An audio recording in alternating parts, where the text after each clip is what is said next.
Yeah, I have ITL for that. Well, I think we all have a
on Tuesday, the 7th, and we have some bills coming up here, which we got to exec.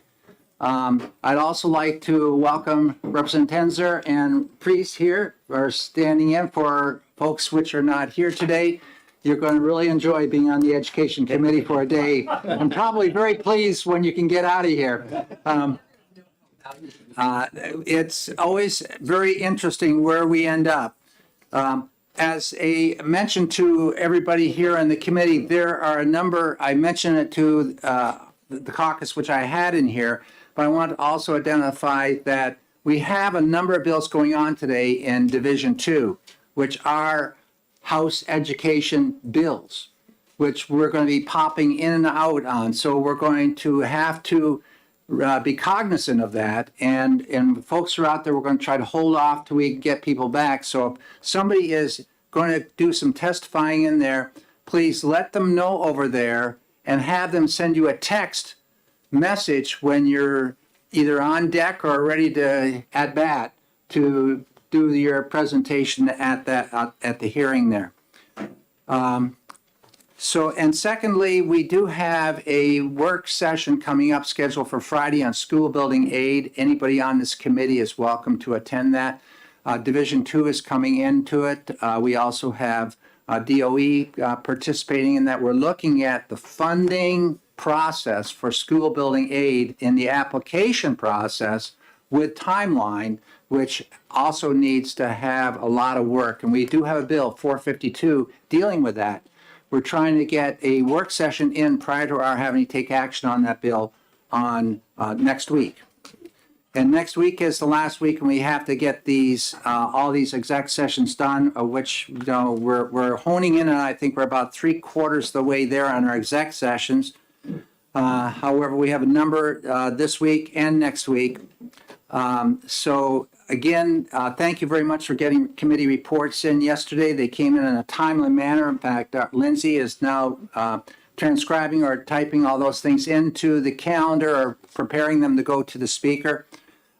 We got them all. That's a first for this committee, getting them all in on the same day that we requested they come in. The same thing I'd like to see today. So if there's a minority or a majority or some other type of report on these bills, I'd like to have those brought to us today so we can stay on top of this. We are meeting again tomorrow and then next week on bills.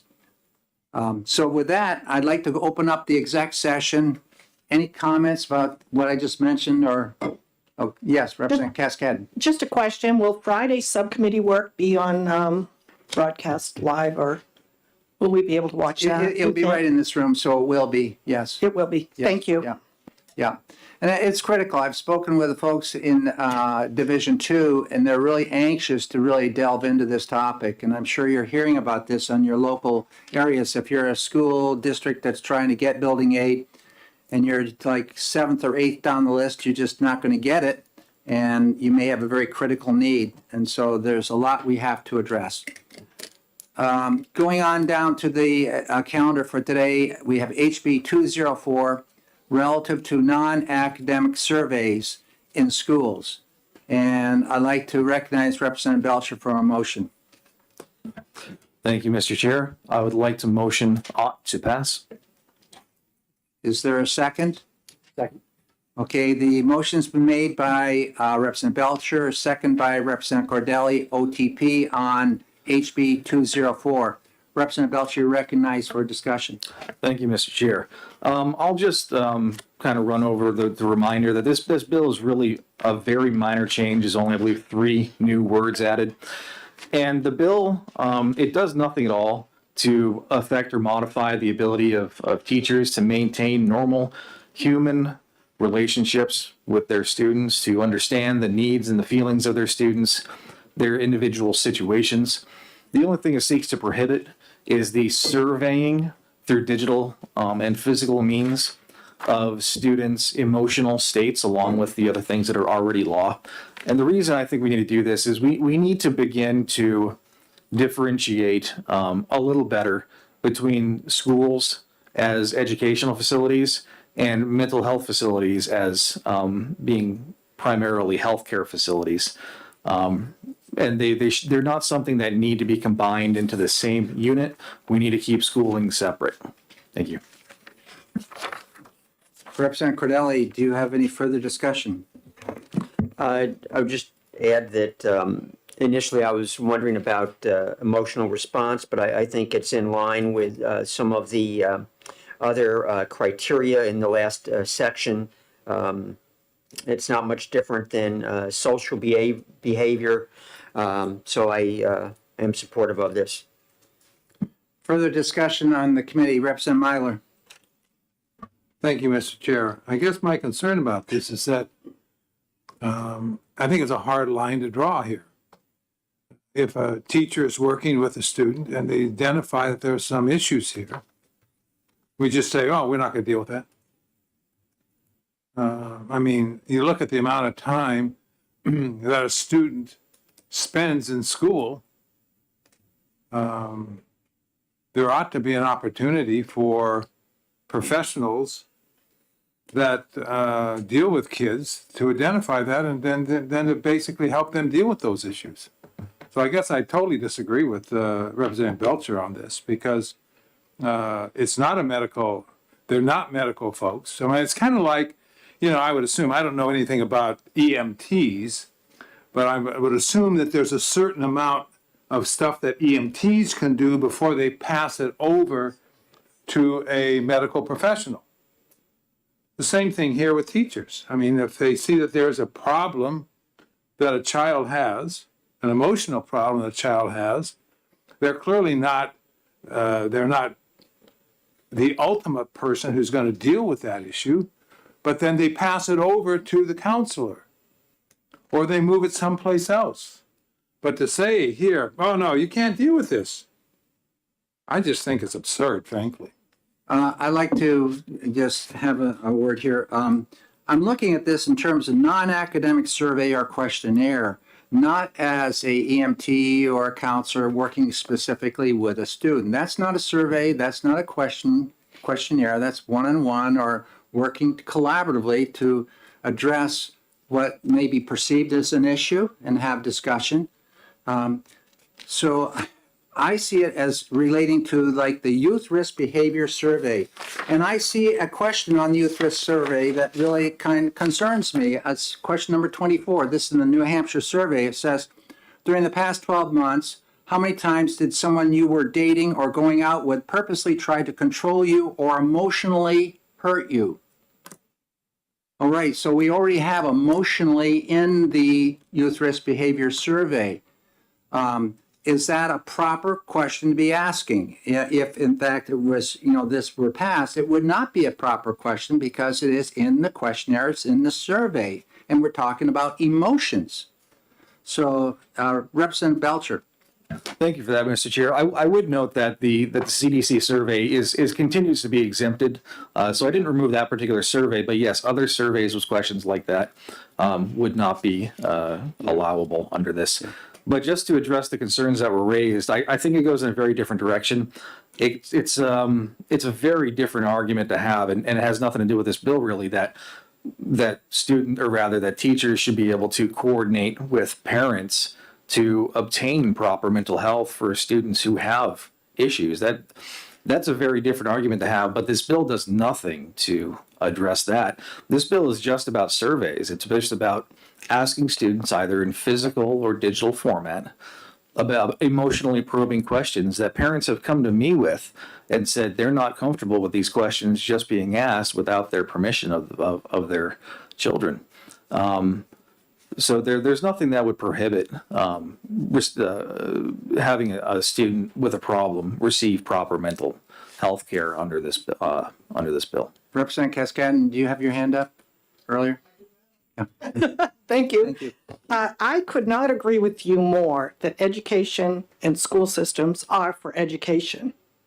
But if you look back 10 or 15 years, how many laws have been passed by legislation to impose more and more social services within the school district? It's overwhelming. And that's when you get down to having to pick and choose, what do you do? I don't think there's a need for this bill, honestly, because we are required to provide social emotional learning.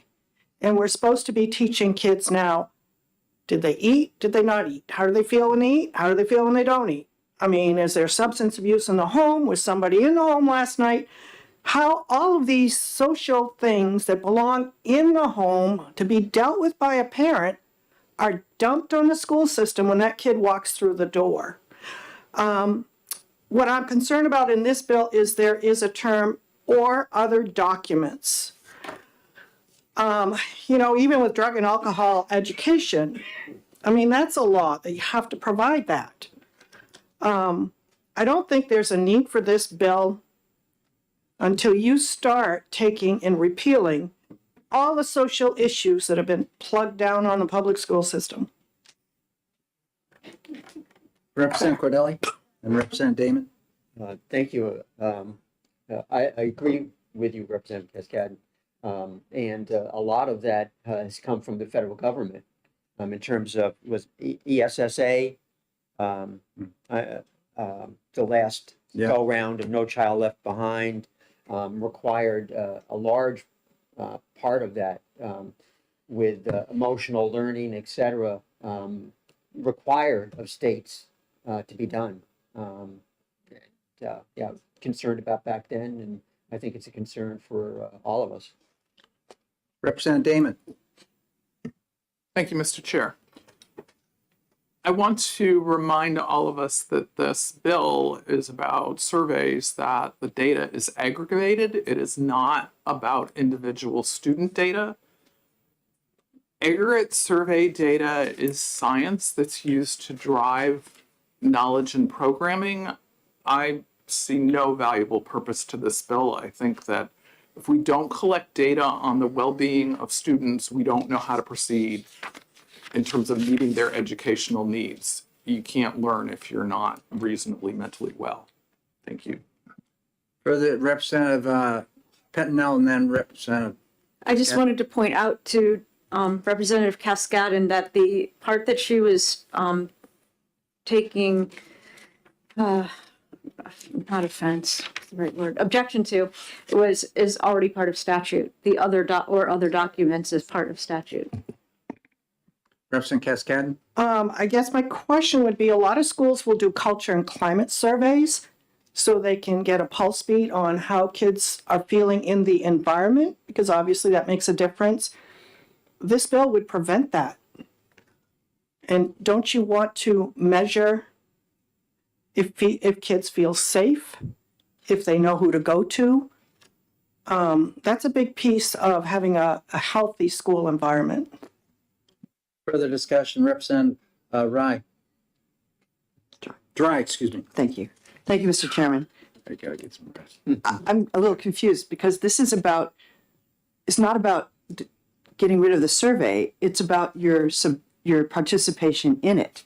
There's nothing here that forbids a school from doing any of these surveys. It is how you participate. And it goes through the parents first, and they are allowed to look at it, and they can give their permission. And students can do it, and emancipated minors can do it on their own. The survey is still there. Representative Damon? In response to what Representative Dry just noted, in survey work, if you don't survey as much of the population as you can, you don't collect the same data.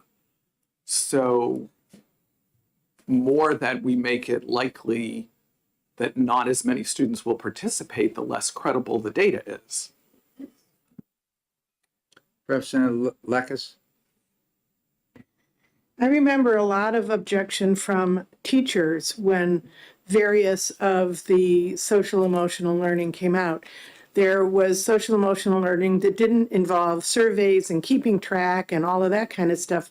But there are ones, and one of the schools that was in my district, I heard from parents and teachers and went and actually sat in on an open house to find out exactly what they were doing. And they were doing these physical surveys with the little kids, tapping how they felt, but they had to record them and track them and all that kind of stuff. And the teachers kept saying, this isn't my job. I'm not a healthcare professional. This isn't what I should be doing. And you don't have to do that to do social emotional learning. But some programs you do, and they actually have teachers taking surveys of the kids and recording it and keeping data and all of that. And so this is, if a parent says, no, I don't want you doing that to my kid, they can say, no, don't do that to my kid. I mean, it's kind of a protection of the teachers as well as the students. Because, yeah, we're piling, as you said, more and more and more on teachers that it's not what they're supposed to be doing. Thank you. Representative Belcher? Thank you, Mr. Chair. I just want to make 2 quick points. First, I want to correct, I think, a small thing that was perhaps an error. My microphone's off. There's nothing in this that would differentiate between disaggregated data surveys versus normal surveys, and the CDC is still under this authorized to conduct their yearly survey. But I would also harken back to my own testimony on this bill that we are entering a new phase of cutting-edge education where we're seeing algorithmically driven artificial intelligence data mining children through Google, through other big programs, creating things such as little digital friends that they can communicate with in order to apply something that's called nudge theory, which was developed by British psychological warfare experts in order to actually change the way that children are thinking about ideological and values-based things. And these are really items that are controversial, and a lot of parents don't want to see this being done. Representative Cascadden.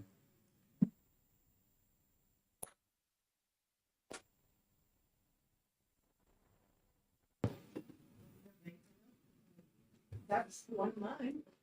Well, that's too bad because it should be common practice. I mean, it's my perception that it happens because I know where most of the places it happens.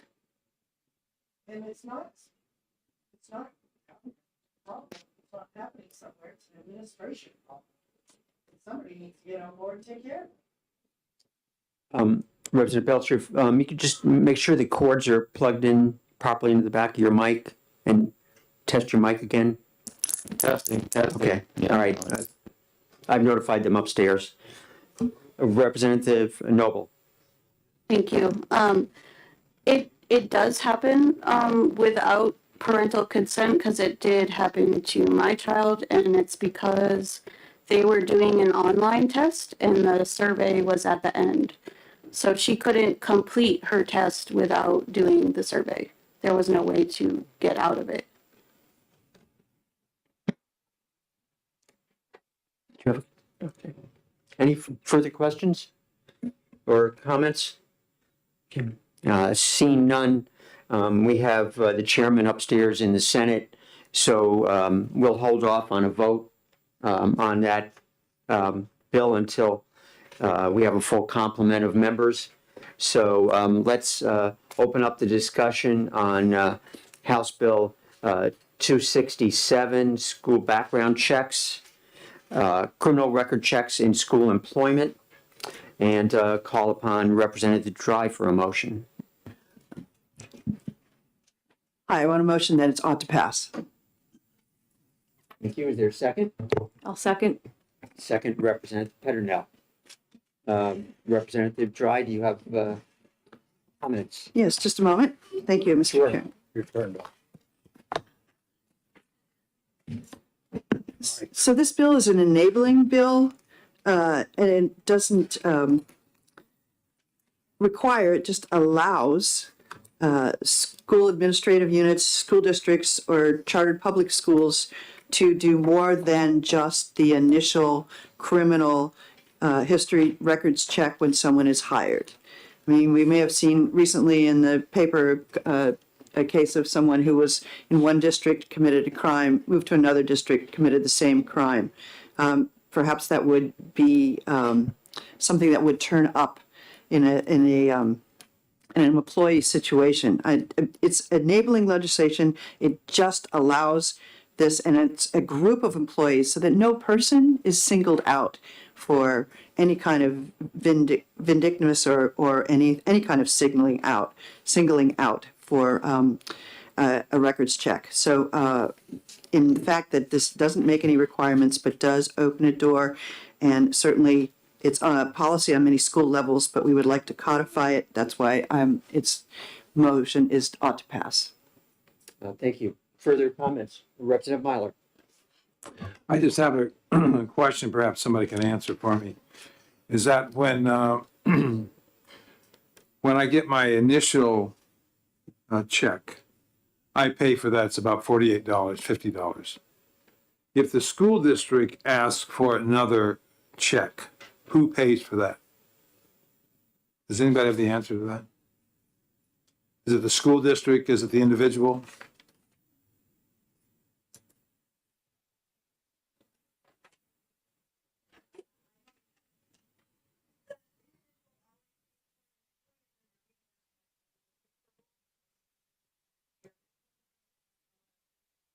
Thank you. Representative Tanner. Thank you. I have a couple of concerns with this. Number one, the group portion of it that is supposed to protect the individual. Well, in a lot of schools, there's one art teacher, one school nurse, one third grade teacher, maybe even, one language teacher. And so groups won't cover the individual. And I think that this bill could lead to some unintended consequences of someone wanting to dismiss a teacher, not necessarily for a criminal problem, but using it as a way of harassment. And the other thing is that I would think that, at least when I was teaching, what happened was that every time you went for the 3-year or 5-year renewal, you also went through a background check, which I think is sufficient. Thank you. Representative Luna? Thank you very much, Mr. Chair. So, the new language here in the bill certainly uses the word public school, charter public school or school district may choose to require. However, this isn't really typical of enabling legislation. Enabling legislation is sort of like Senate Bill 2 from 15, 20 years ago that would allow a school district or a town or municipality to decide at town meeting if they're going to use standard town meeting or a deliberative session and have votes.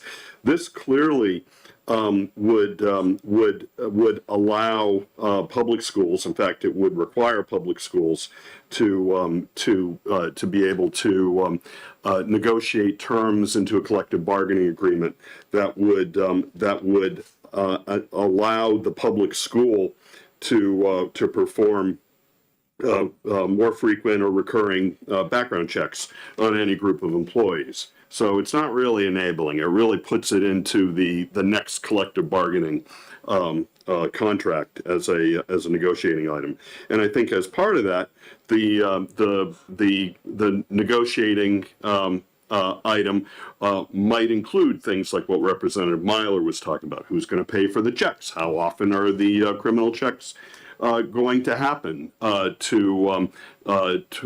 what groups of employees, and I think it's that phrase, any group of employees, where this gets murky very quickly. Whether that is, as Representative Tanner has suggested, could be used to potentially discriminate or provide challenges to certain groups of employees on any basis whatsoever. The legislation is not specific on that at all. But that said, all of that said, I think there was some good reason that was put forward by the superintendent in Goffstown, that there I think there's some value in doing this. I'm not sure this specific language is really the right language to move forward. And in fact, I was hoping we'd have some sort of mutual amending language on this that would sort of roll in the interests of is it Superintendent Balke? Brian Balke in Goffstown, and also address, I think, some of the concerns that Captain Muzzy shared, and that we could actually have something that something that's really positive comes out of this. I'm sort of disappointed but when we got 100 bills to work on, right? It's hard to necessarily fix everything on time, but I can't support to passing an OTP as it is right now. I'd really love it. I think if we could retain this bill and do something with it. I think criminal records checks are important, and not just for all public schools, but really across the board in any situation where an adult is going to be in be with a child or multiple children. So I think there's value in here. I just hope we could work on the language some more. Thank you. President Belcher, maybe you want to try your mic again? Testing, testing. Okay. There we go. Thank you. I see Representative Cascadden.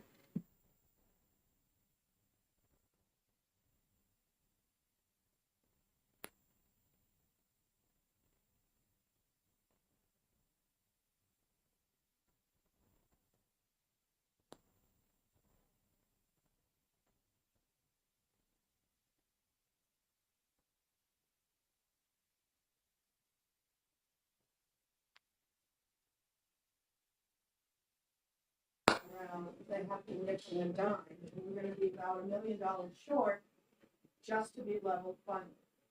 Coming in addition that people want. So with this bill, I see it down the road, unless there is dollars attached to it, it's not quite a mandate. Do I think we should have language for criminal records check to increase that? Yes.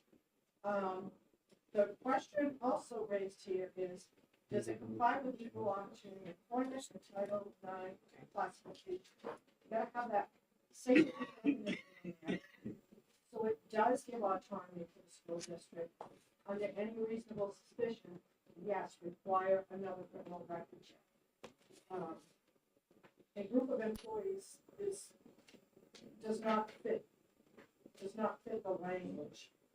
Because you're gonna get caught up in the group. I think Representative Tanner talked about that. But I would like to see something that gives autonomy to be able to prevent a teacher from going from one district to the next.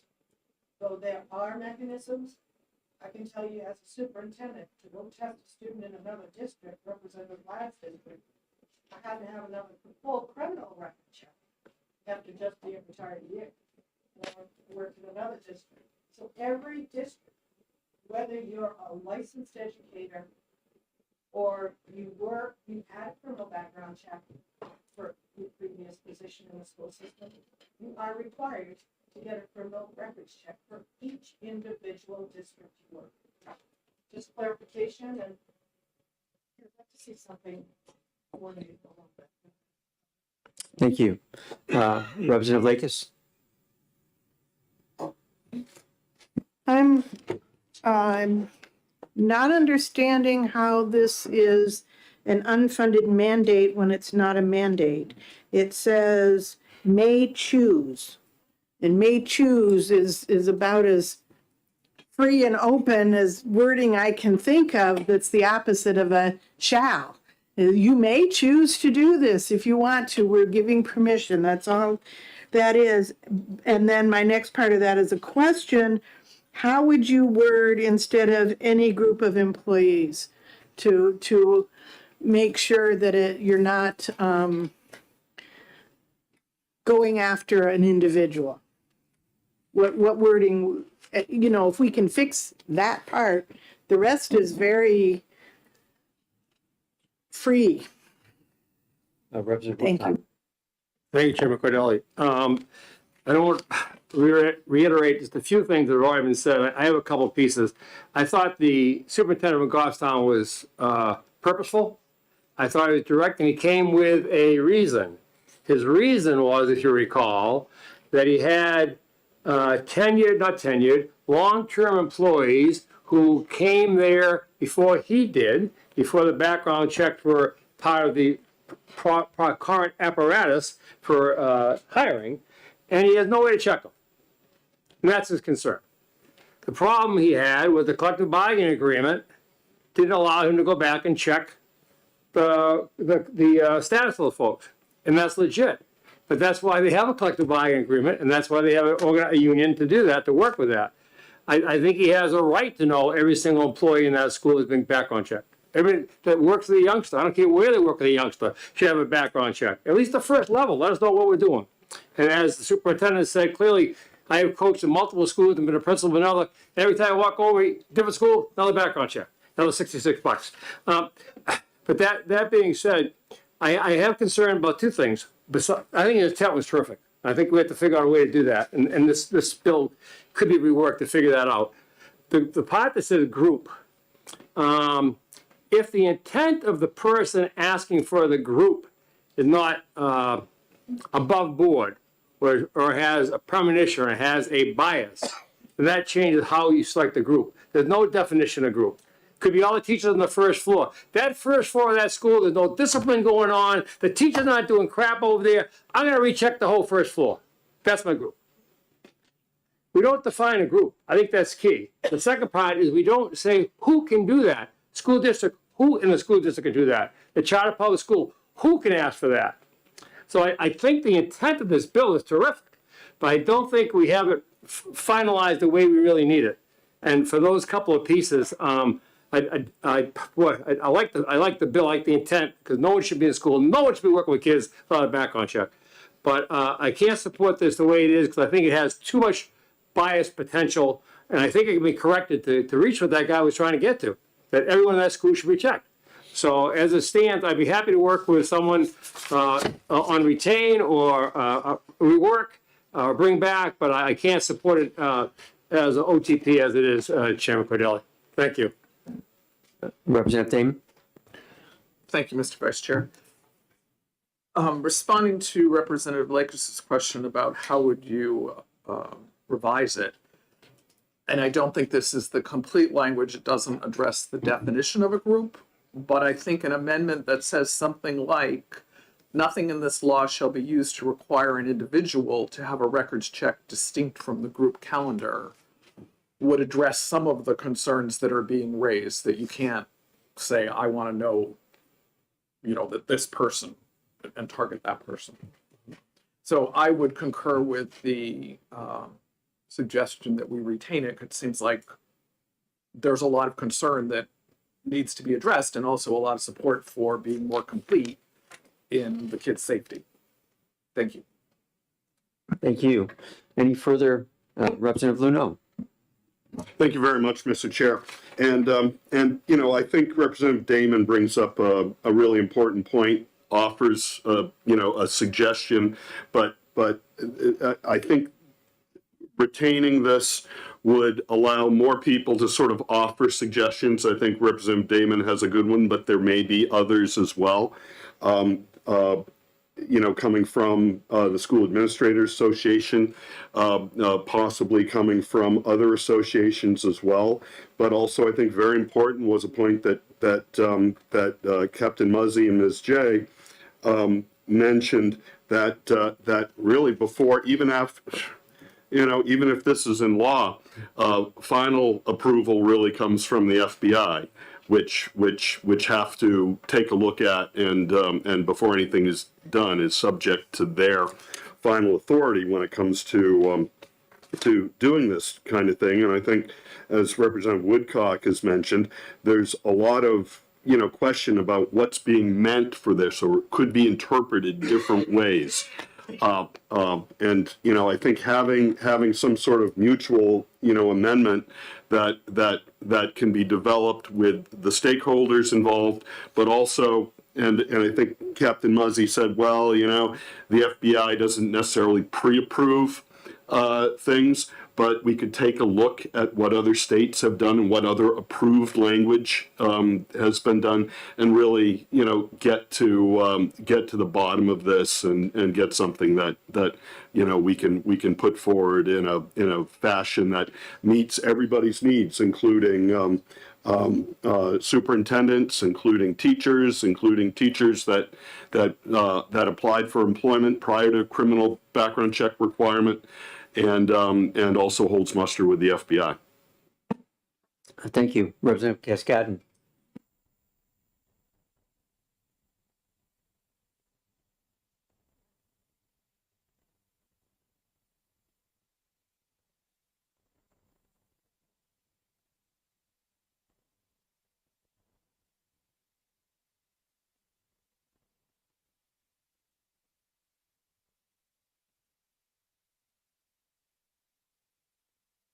Worried about a superintendent may choose, yes, it's up to there.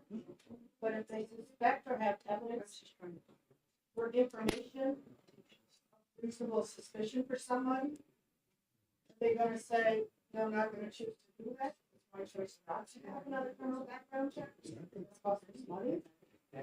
Or put somebody in a position, well, do I do it or don't I do it? It's too slippery. It should be, is required to do it if there's some suspicion of evidence. But I like the idea of that group of people who've never been criminal background checked. And then everybody's done. Representative Dry? Thank you, Mr. Chairman. Maybe Representative Cascade, you could help me out. If we said, if there was apparently a lot of thought of tying this to the relicensing, and that would be, then that wouldn't exclude anyone and it wouldn't single anyone out. Is that something that we could do in statute, or does that need to be part of a collective bargaining agreement in a school district? I believe you can do that in statute. I wouldn't, that's what I'm suspecting, because then the collective bargaining will have to follow the laws. Thank you. If you're talking about recertification, I think that the department is looking into that, doing background checks as part of recertification. There's the study committee Right, too, yes, came out that, of Representative McGuire's. right. Representative Cornell. Thank you. Does anyone know what year criminal background checks for teachers did start? The notes I have say in 1993 it was enacted, in 2000 it was only some exceptions, and 2017 the statute came and was more comprehensive, and then in 2018 it became the Code of Ethics. Representative Tanner. So, not to date myself too much, but I started teaching back in 1970, and I remember getting background checks. In fact, we even had to have a chest x-ray at the time because of tuberculosis. So I think it's been going on a long time. I also want to mention that, let's say you're a superintendent and if you have people that have not had background checks, that's kind of on you and on your school district, because in statute, every hire, every substitute, every bus driver, every person who's a designated volunteer has to, and anybody that's working with kids in a public school system, upon hiring, has to undergo the background checks at this point.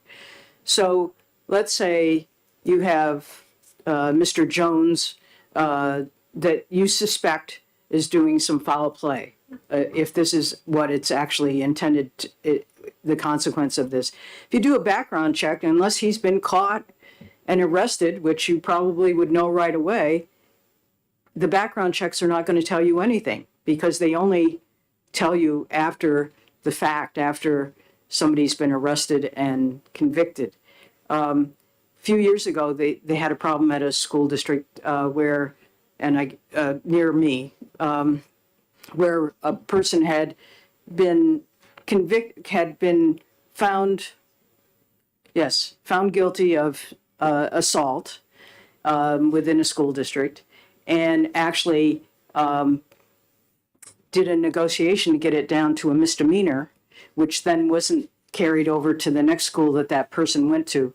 And I was trying to look in the section. I know that that's been addressed in the criminal background check section of 189 in our statute book, but I just didn't. It's got tons of annotations if anyone would care to read through it. But I think we really need to have somebody do some work on this bill. And criminal background checks are like, I'm really think that anybody that works with kids in an educational setting needs to have one. So I would vote for retain. If I recall, the employment background checks that the district does, they get a complete picture, including misdemeanors now, so that those types of situations could be caught. Representative Luneau? Thank you, and I think that's an important thing to know, that this is called a criminal history records check. So not only does it include misdemeanors and felonies where someone has been found guilty, but also where someone has been found not guilty. And also it's I believe it's multi-state, and that's why the FBI is involved. there's also such a thing as a New Hampshire only criminal records check. And that is something that I don't think this bill is about, but and potentially that goes back, further in time than when this was law. And I believe anybody can fill out paperwork to get a New Hampshire only criminal background check. But for the multi-state, only certain authorized officials authorized by law and subject to the approval of the FBI can have access to these records. I think that's why Dr. Cascadden talks about the difficulty in the portability of these from district to district, because they're not portable. So the more I think we've debated and talked about this, and then one of the comments from Representative Cordelli made me remember the study, the Representative McGuire's study committee that really is looking at it. What is it with these criminal history record checks, and how can they be more effective, and how can they be used properly? That I think all the more reason to retain this and work closely with that committee. That I'm not even sure if it's been named. I think Representative Ladd and I looked at this maybe shortly after the hearing back in January, and we weren't able to find any record of it being named. But there's a lot to this, and there's a lot of people, I think, with interest in working on that. Based on the number of bills that we had that were in this area last session, culminating with Representative McGuire's bill to, hey, let's study this. So anyway, that's all I got there. Okay, thank you. Representative Woodcock, then maybe we'll, Actually, there's a question for you, Chair. sure. In your dialogue with you and Representative Luno, I just wanted to follow up on those. I'd written the question when I heard it. You said that the department is working now, and I'm assuming maybe it's the committee that Representative Luno was talking about. Do you know if part of that overreach is going to also include those that are grandfathered without, you're talking about relicensing or recert, would that go back and handle the concern that the superintendent from Goffstown had, that those that never had an initial, do you know if that's in there, Glenn? I don't recall. Okay, thank you. Representative Ford. Thank you, Mr. Chair. One issue I would like to raise in this discussion is, thank you. One issue I would like to raise in this discussion, it's been touched on in various ways, but you need to think about it very specifically. And several of you have had the positions of supervising groups of people, schools, whatever. And it comes down to unsubstantiated allegations and things like that, which when they get in a school, go from one end to the other like that. And how do you quell them? And you quell them with information, accurate, honest information. Some come in and said, Mr. Ford did such and such over in that town last weekend. It was terrible and he ought to be fired. How do you find out? It will go around the school, go home, come to the school board, and be back out on the street before your principal or superintendent or president or whatever has a chance to call the police station, find out, because that would be a background check in some form or another. And you need to have, as a manager, the ability to manage the people you're responsible for. Enough said. Thank you. I think we've had a good discussion on this bill, but again, we'll hopefully Representative Ladd will be back soon. So maybe in the meantime, I'd like to move to House Bill 427, relative public comment and inquiry during school board meetings. And yes. And I will, I do have an amendment that I would like to pass out at this point.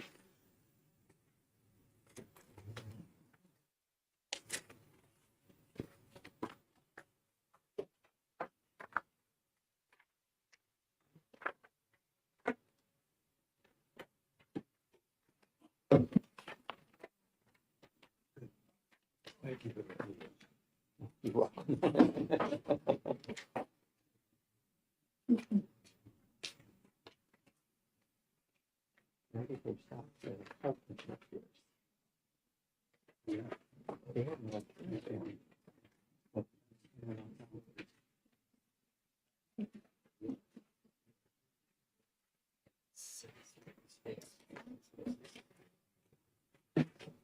So as this is going around, a number of us had talked about this original bill and had questions about some of the things in the bill, the asking of questions of board members during public comment, requiring answers within a certain period of time, et cetera. So as a reaction to that and the conversations I had, I came up with this amendment that basically replaces the bill and simply does a couple of things. Right now, the current statute says the public comment period shall be for no less than 30 minutes. I think we had a lot of discussion when we first heard this bill last year about that requirement. What I went ahead and indicated was that public comment periods should be allowed so that the public could address items on the agenda before they're actually voted on, taken up by the board. And also non-agenda items could be the subject of a public comment. And I know in some cases that has not been the case. I revised the 30-minute requirement to allow earlier completion if there was no public comment, and that speakers be given 3 minutes to speak, similar to some of our ground rules here in the House. So the bill and the amendment are open for discussion at this point. Representative Balboni. Yes, thank you. It's regarding the amendment. It says you have public comment periods shall be provided for public input for agenda items before board action is taken, and shall also be provided for non-agenda items of community interest. And then it says each public comment period. Is your thought in this bill that, I know having been on a school board, there's multiple items on the agenda that are action items. Are you trying to say that any time before you actually take a vote for each individual item that you would have to have a public comment period? That wasn't my intent to say that. I think a public comment period at the beginning of the meeting, I know some boards, some do, to address any coming agenda item would be sufficient. But I know in a prior district where I was, they did have public comment before each agenda item that was to be acted upon. So I think that would be a local decision by the school board. Representative Ludo? Thanks. Yeah, question on the amendment. Does this require school boards to hold 2 public comment periods, each of no less than 30 minutes? Or could all of those comments, both on agenda items and other items, be done in one comment period of no less than 30 minutes? I think that would be a board option, to have the one comment period. Representative Cascadden. Thank you. I guess I question why we need this bill or amendment when school districts have local policies that address that. And I would think that a school board meeting in one town is going to differ from one in the city. based on what their culture and climate is. And so I think it should be left up to the local school board because their policies are in the B section, BDEH is one of them, that kind of clarifies how they want people to behave. So that's their prerogative, like their choice on how they want to run their meetings without being told how to run their meetings, because you know how local control, they like to do things their way. In lines 25, 26, 27, 28 is very concerning in light of the disruption of some public entities at public meetings where members of the public may file a complaint to the Commissioner of the Department of Education. So that puts him in a position of having to control and discipline people, and when it's not his role. His role is an educational leader. So I don't see where that belongs there either. But I really think because the culture is so different in each community, the way that I ran my school board meetings with my chair is definitely not going to be the way that any of your towns do, just because that's the way we do things. So I think that's where it needs to be left. And thank you. I just mentioned that in the original bill, that section you referred to was one of the concerns that we tried to address with this amendment by removing that. Yeah.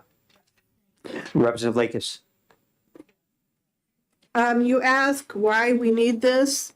I can tell you that we heard last year from numerous different communities, and including one senator who had a very similar bill to this, because her community was not allowing people to speak.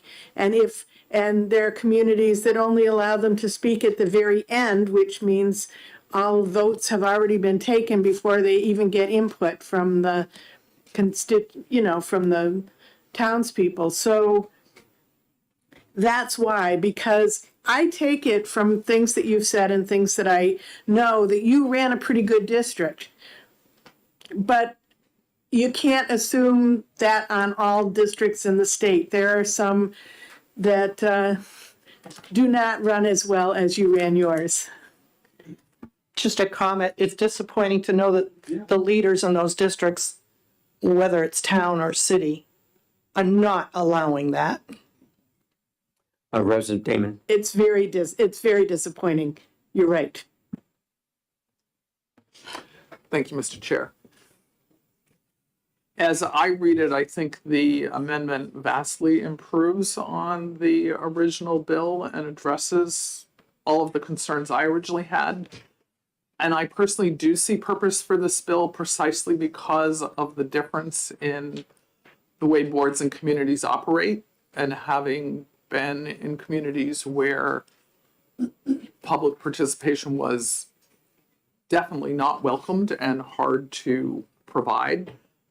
I think we do need this policy, but the amendment version of it. Thank you. Representative Woodcock. Thank you, Chairman Cordelli. A couple of pieces. Clearly, historically, we know that the issue arose over the last couple of years due to masking and COVID. I mean, that's the elephant on the table. That's where all this came from. It didn't come from a typical school board meeting, a typical day, and a typical school town over the last 20 years, for the most part. But the reality is, I think if the amendment hasn't been put in, right, it's just, I mean, it's for discussion, but you haven't actually. Correct. Okay. I agree with Representative Damon that the amendment's a hell of a lot better than the original. It's really concise. I do have one surprise, and I do have one concern about it, however, and that is the part that talks about non-agenda items of community interest. I say that for two reasons. It opens the door to anything by anyone, and not necessarily school related.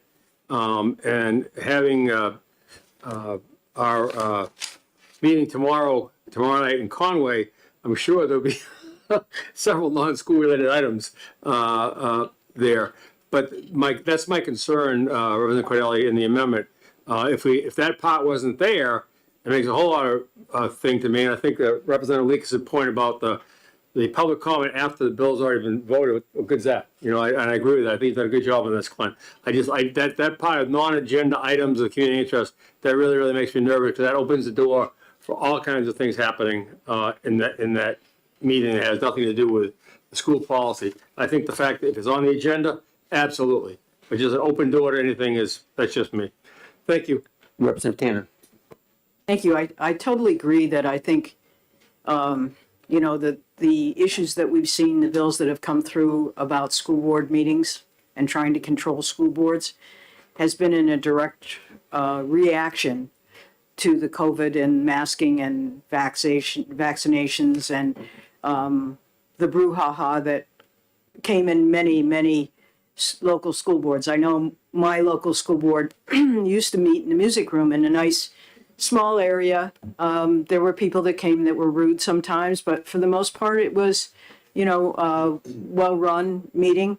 I went after COVID, when we were meeting again, it's now in the gymnasium where the school board is probably almost as far away as that back wall from the seating area where the public sits, and they have microphones now with somebody there manning the microphones to make sure that, you know, people have a chance to talk. It's really, I think, caused a lot of communities a lot of struggle, a lot of angst. And I think that, as Dr. Kaskadian has said, you know, our communities are all different, and they have to, just like the selectmen's meetings are all different. When you have, you know, 500 people in your town versus, you know, thousands, tens of thousands, you're going to have a different meeting in a different venue. And I think it's local control. I think we have to let the local community do it. And when there's a problem, like there is in some places, an election's coming up next week. And I think that election is going to be the people's voice on electing people to the school board that hopefully the people in the community have voiced their opinion very strongly, and I think they have in some, about how poorly the school board meetings have been run, and things will change. That's how democracy works. And because we have local control, and because we have our community public schools with local elected officials, I think the more hands-off we can be, the better off. I don't think prescribing 3 minutes a speaker is in our purview, or should be. Thank you. Thank you. Representative Belcher. Thank you, Mr. Chair. I would just want to get to the heart of this a little bit. I think what we're really looking at here is the right of the people to petition their government for grievances. That is a right they have by the Constitution. If their local school board is not giving them that adequate access to them, they then have the right to come to a higher level, such as us, to see if we can correct that. Now, I think this is actually a very light touch on the issue, and I hope to assuage some of the concerns that have been brought up about things getting out of hand with unscheduled public comment, because this still prescribes the local school board the ability to limit to 3 minutes per person, and it has the ability to limit to 30 minutes overall for a public comment period. So we're not going to get way out of whack with this. This is actually significantly preserving local control while providing just that small amount of ability for people to have that right to petition their local school board for grievances. Thank you. Representative Ford. I just would like to remind everyone in this conversation a frequently overlooked fact, that local control is subject to all state and federal law. You're not free to do anything you want under local control. You have to abide by state and federal law. Given that, you have local control. And that's not to say that some groups don't sometimes push the edges of that. And that some of the members of the community get exercised and impolite. Granted that. It's hard to control. But there are controls. Thank you. Representative Kaskadin, did you have your hand up? Well, I was just thinking if we could fix this. The time limit of 30 minutes means that.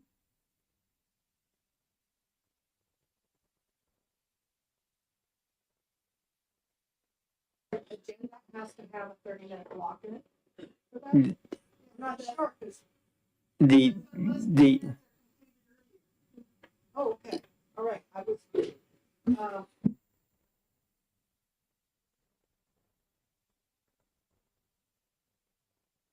Representative Luna. Thank you very much, Mr. Chair. I'd like to address what Representative Ford talked about with respect to local control and being subject to state and federal law. So let's say the amendment here was to become law. I mean, I do agree that the amendment is less onerous than the bill, but would that mean that I, either as a school board member or a member of the public that may be in the meeting, would need to sit through up to 30 minutes listening to, at a minimum, 3-minute bites of people spewing anti-vax messages, anti-maskers, all about book bans, anti-trans comments, stuff like that, that I need to sit through and hear it. And if I was board chair, that I would be limited, be prevented by state law from interrupting and stopping these sorts of vile comments. Well, I don't know if I'd say that masking comments were vile. What about anti-trans comments? I think that the board chair would have discretion with any personal comments like that. But current law is that the comment period is no less than 30 minutes. So it's a base amount. What the amendment does is say, and if there is no public comment beyond 10 minutes, they can go on to the next agenda item. Sure, but Mr. Chair, what this is really doing, though, is requiring the school board to not limit comments to just agenda items, but include non-agenda items, which, as Representative Woodcock has said, opens the door wide open to anything I want to talk about, including spewing anti-trans, anti-LGBTQ rhetoric, and every board member, every administrator, and everybody there, and everybody watching is going to have to sit through that in minimum 3-minute chunks up to a half hour, and restrict, because it's state law, restrict the board chair's ability to rein in that meeting and those comments.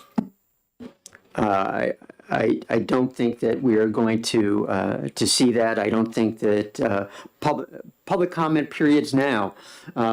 Couldn't someone get up during a public comment period now and spew all sorts of things now? I don't see any difference from what happens now to what's proposed in this legislation. Representative Belcher. Chair can stop it, but Thank you, Mr. Chair. And I'm not sure I'm in reality because I have to say this, but yes, we members of government do have to sit there and listen to whatever the public wants to say if it's not a violation of law. And we have to take it. And we have to hear it. Representative Tanner. Thank you. I guess I want to go back to the redress of grievances issue, and that the fact that the public school board meeting is a public business meeting, and the school board, and I'll be really surprised if this is that the school board members and the school board as a whole has the ability to accept written complaints, written petitions, can be spoken to on a private basis. What this is doing is allowing a public forum for people to address the school board rather than go through, if they have a legitimate complaint, or just like here. I mean, people can come and testify. They can also put it on line. They can send us emails. I mean, who doesn't get 100 emails? You know, you have all different ways to do it. You don't have to reach down to the local level, give a one-size-fits-all for the whole state of New Hampshire, where you have rural areas, urban areas, you've got different areas of the state with all kinds of different culture, to prescribe something like this. I really, don't like the heavy hand. So I think there may be some way to address this, but basically, I don't think this is where we should be. Thank you. Representative Cascadden? Thank you. I'm still hung up on that 30 minutes, something that you said, representatives. If there's nobody at your meeting, then you can proceed, but you really can't because you have, excuse me, you have to publish your meeting agenda 24 hours before the meeting. So you're going to block off 30 minutes for public hearing. And so somebody who wants to come and say something may not be there at the onset, but may show up 5 minutes before that 30 minutes is done. So you really need to hold your meeting till that full 30 minutes has gone by. That's one thing. The other thing is there are school board policies again that give the public authority and direction on how to file their complaints, how they're addressed. There's a sequence and a chain of command. Who do you see first? Who do you see next? If you're not satisfied, you go here, here, and here. But it's done to keep law and order and civility in how we're running these systems. That's it. Representative Damon? Thank you, Mr. Vice Chair. I have two things. Since you're the author of the amendment, I'm wondering if you would entertain revision of the amendment to remove the part of line 7 and 8 that reads, "and shall also be provided for non-agenda items of community interest." And then I have a second separate question. Yeah, maybe when we get the full committee together, we can talk about that. Thank you. Your second comment? Is I'm wondering, I know we have people in the audience from the New Hampshire School Boards Association. I would love the opportunity to hear from them. I think we heard from them But we didn't- during the original meeting. Let's We didn't have the continue. amendment. Yes, right. Can we continue with the member comments? Yes, Representative Woodcock. Thank you, Chairman Cordelli. I'd like to go back, want to follow up on what Hope said. The 30-minute time limit is an issue, and I agree with Mike. We have to sit there and listen. But we have to listen to relevant comments to deal with agenda items. So I think that's the difference, Mike, on this and that if it's not on the agenda, if it's the agenda item, the public has a right to input, and I like the fact that it's done before they vote. But if it's not an agenda item, I don't think they should be getting a free warrant like that. I think it just opens up to too much divisiveness in the school board. Yep, school board member. I spent 20 years in the school board, and I'd still be sitting in a meeting if we had to open it up to anybody who want to talk about anything. Thank you. Since we're still waiting for Representative Ladd to return, why don't we take a break for 15 minutes and see where we are at that point?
Everybody needs an update of where we are here.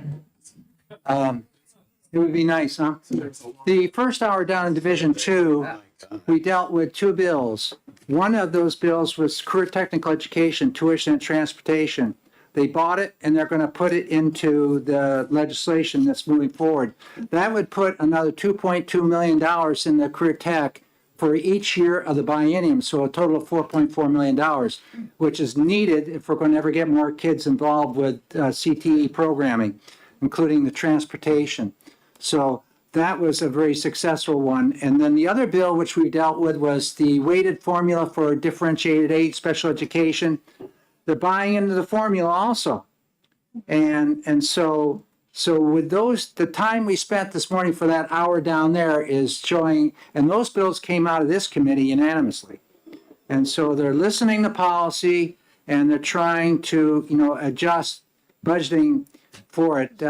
Within the HB2, they already had the differentiated amount of $2,079.89, which is the amount for differentiated aid, which would automatically occur as a result of the CPI and everything else.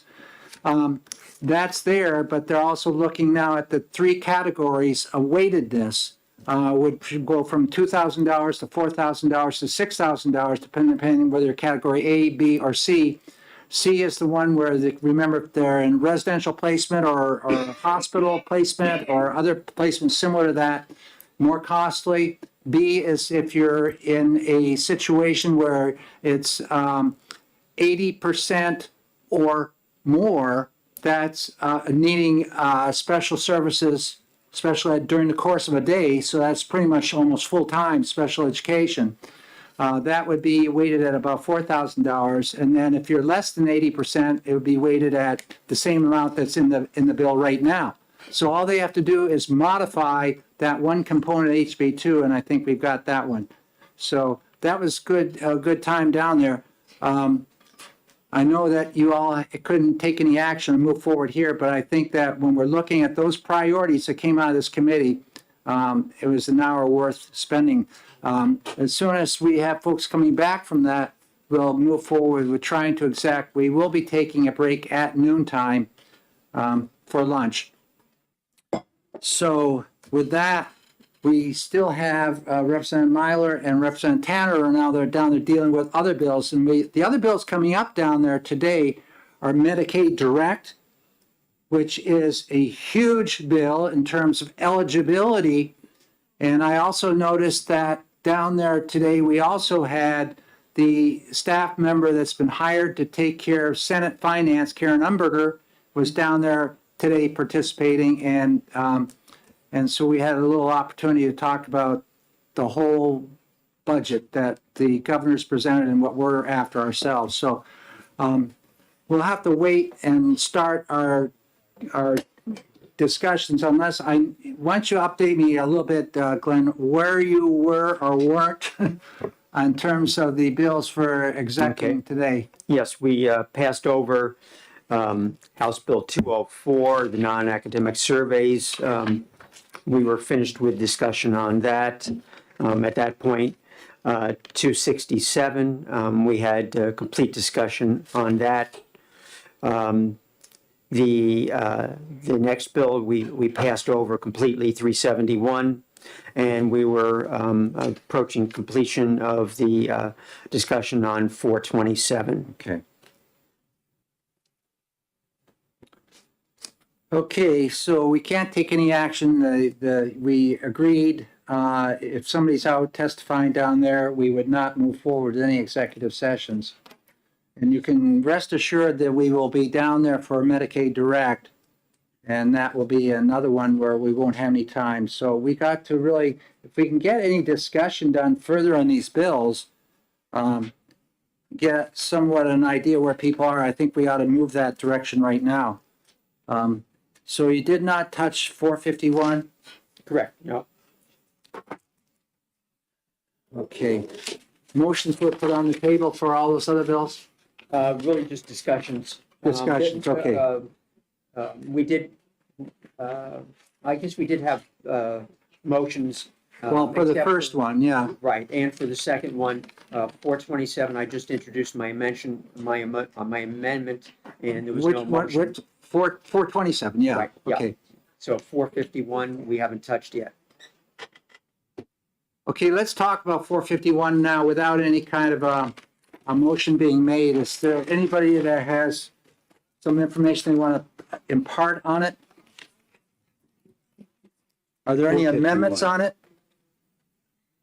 Okay.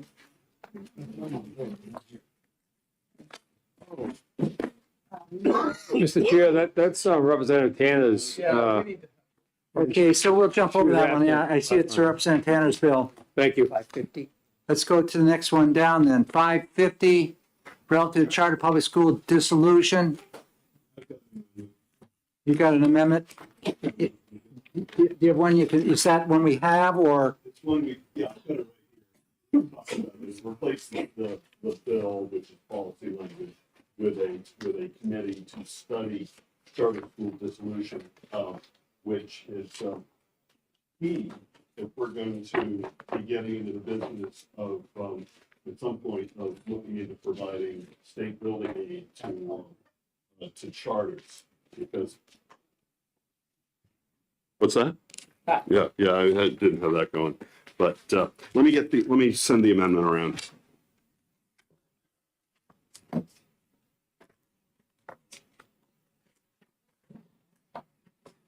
I don't know if that's enough going that way.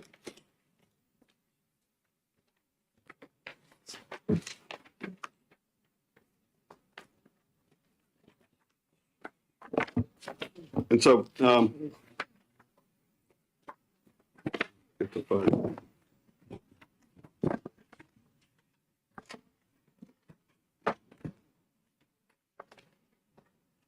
So, Mr.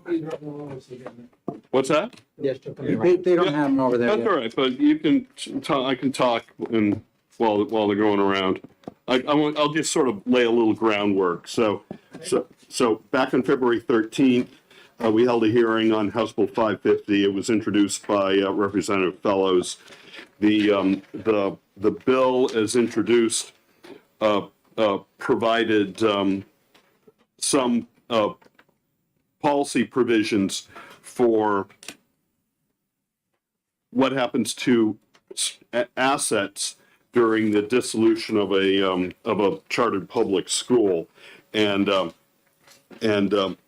think following some conversations with Representative Fellows, and I think it may have happened even during the hearing, that it seemed to be good to eliminate the policy part and just focus on establishing a committee to study charter school dissolution.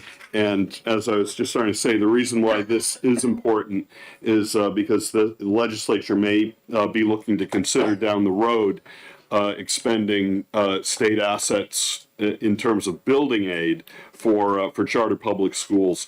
And you know, unlike municipalities, which don't really well, municipalities have a constitutional obligation to provide education for all of the children that live in that municipality. Charter public schools don't have any constitutional obligation to provide anything. Mm-hmm. And I'm not being critical of charter public schools, but over the 25-ish years that we've had charter public schools, we have had a handful of failures that resulted in dissolution and subsequent conversations, particularly between Representative Fellows and the department,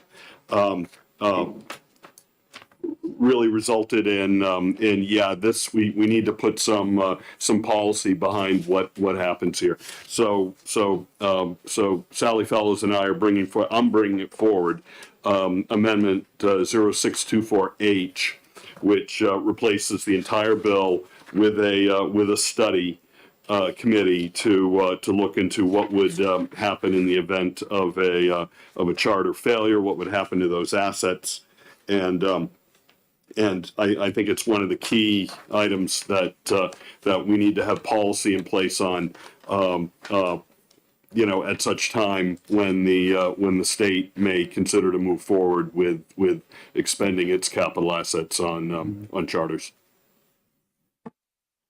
Okay, when you put this together, Representative Luno, did you, years ago, we had a charter that went defunct, and we had a situation where it could have been a private school, I just can't quite recall, but people were chasing after transcripts, graduation transcripts, and trying to locate those. Eventually, it had to be done through DOE, but that's another issue. That's when any school goes defunct, then what happens, you know, for a student that's 4 years later saying, I'm going to go off to college, but I have to have my transcripts sent, and the school is no longer in existence. How does that occur? It doesn't have to do with what you're doing necessarily here, but it is an issue which we've had to deal with. And the amendment contemplates that on page 2, lines 6 and 7, under the duties of the committee in Roman 3, where line 6 and 7 on page 2, non-financial issues related to dissolution, including but not limited to notification of closure, placement of students, and retention of academic records. Okay, good, yeah. So, and I recall, Mr. Chair, you and I having a conversation on that issue. We've had some very wild conversations on this. Because kids couldn't get the records in time to make it to the next semester. Right. And there was a real issue. Further discussion on the amendment that has just been mentioned. Yes, Representative Cordelli. Thank you. I think just yesterday we passed legislation related to revision to the Charter Oversight Committee. And couldn't these issues be addressed by that group rather than a new committee? So let me take that, Mr. Chair. So I think the Charter Oversight Committee and Representative Tanner, I think, could weigh in on this. I believe is more about oversight of current operations as opposed to study of new policy. This is particularly centered on study of new policy, which I think is beyond what the Oversight Commission does, and I think it's also relevant to point out in the amendment down on the first page, sort of between lines 15 to 21, where it 15 and 21, where it really talks about the type of expertise and advice that the committee would be able to garner from people connected with finance, from the department's charter school officer, from the DOJ's Charitable Trust Division, DAS, and of course, and it's got some standard language that we put into a lot of committees, not limited to, or any other people with relevant background and expertise. So I think it probably goes beyond what the oversight does. Representative Cascadden? Just a question, is there any reason why when there's when a school dissolves, that all the school records are just returned to their owners? Or is there something about having to store them? I can answer. Well, there's the issue of the official records too. If you're applying to a college, they don't want it coming from the student. They want it coming from the issuing institution. Yeah. In the department, we had a bill last session where the department would be retaining those records. Yes, we did. That's the one I was trying to recall. Yeah. Yeah. That is a real issue. Mr. Chair. Yeah. In colleges, when they do that, typically. Your mic. In colleges, when they do that, typically they find another college that agrees to take the whole body of records and they become the institution that services those needs for official transcripts with seals and all that sort of thing to go out for acceptance to other colleges, whatever. So one of the things I noticed, and I'm glad you took the first part out of this, because I had problems with the nearest public school district. Charter schools, of course, receive kids from various districts. And the nearest, why is that the nearest response, that's on line of the original bill, line 6, and then again on line 16. Yeah, and that's why we're not embracing the policy from the bill as introduced. It's that would really be something for the commission from the committee, for the study committee to dive into and recommend. Okay, so we've been in discussion here. Yes, Representative Tanner. I just want to reiterate what Representative Uno said. I don't think the Legislative Oversight Committee, their job is to really look at the functioning of schools, the approval of charter schools, get a report to them from the State Board of Education, and then issue a report to the House and Senate Education Committees. It doesn't deal with the specifics of this. This wouldn't, I don't think, be in their purview at all. Okay, so what I'd like to do, because it's the first time we're seeing this, I'd like to take a caucus for about 5 minutes here. And so I can talk with folks about this and find out where we want to go. Yep. Thank you. Stretch your legs over there. What's going on here? Oh, boy. Is it? No, it's not.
Good.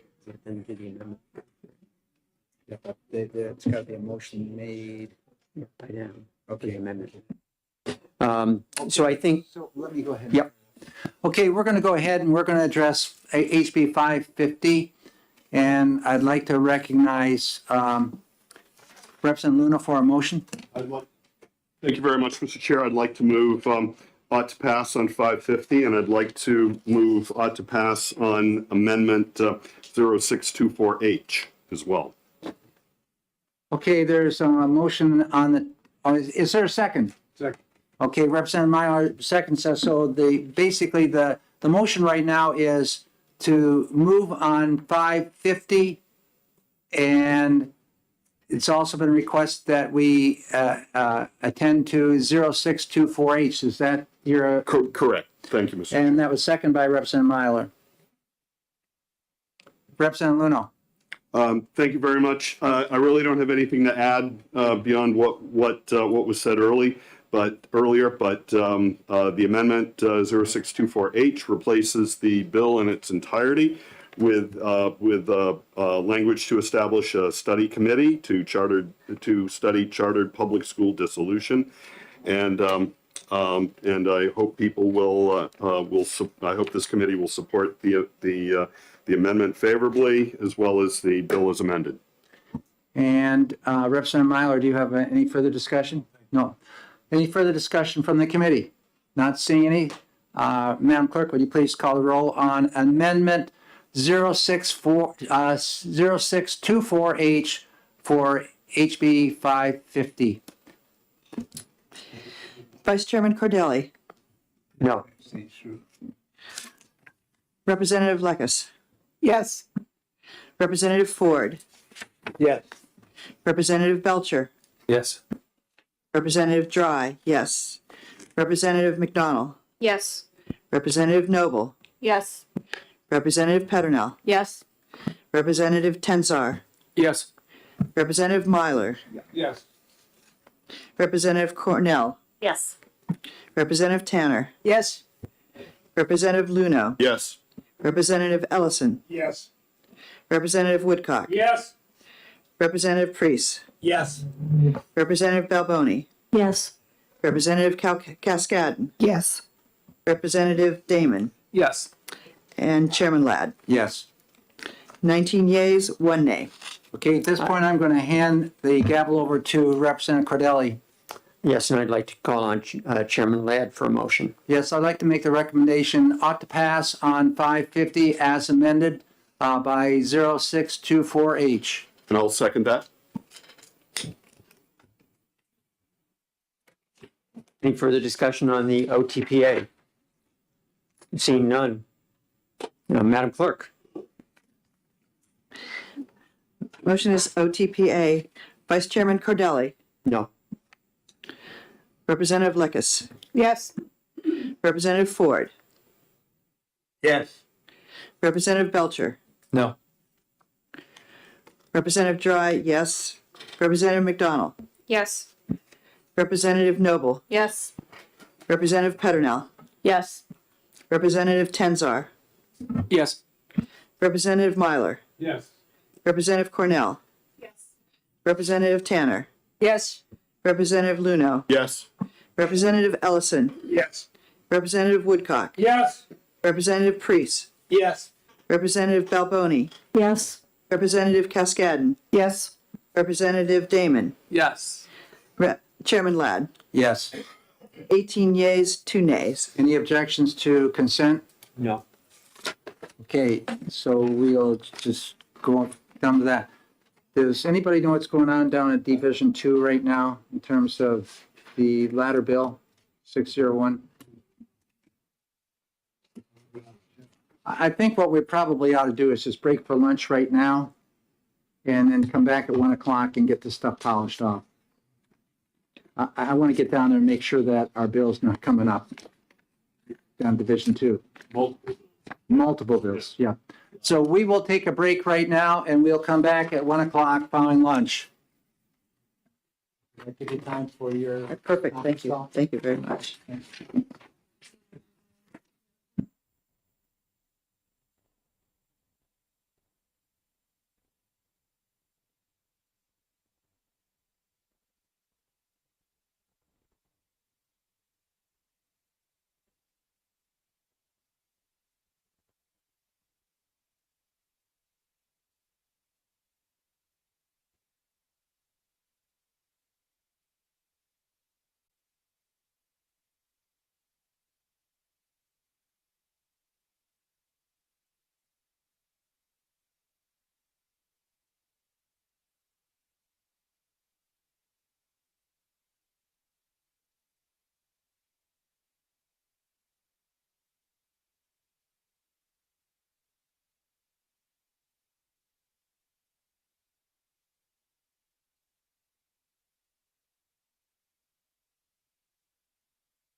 We did have a motion on the floor on that.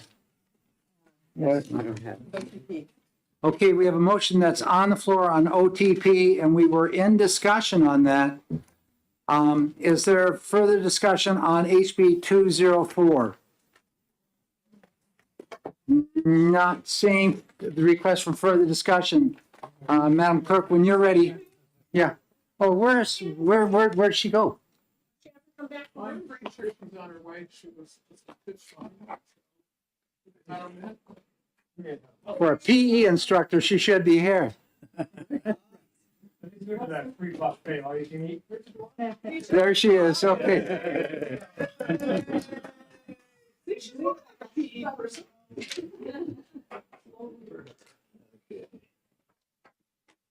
Okay, so we're ready to go ahead then. So we do have a motion on the table, was OTP for HB 204.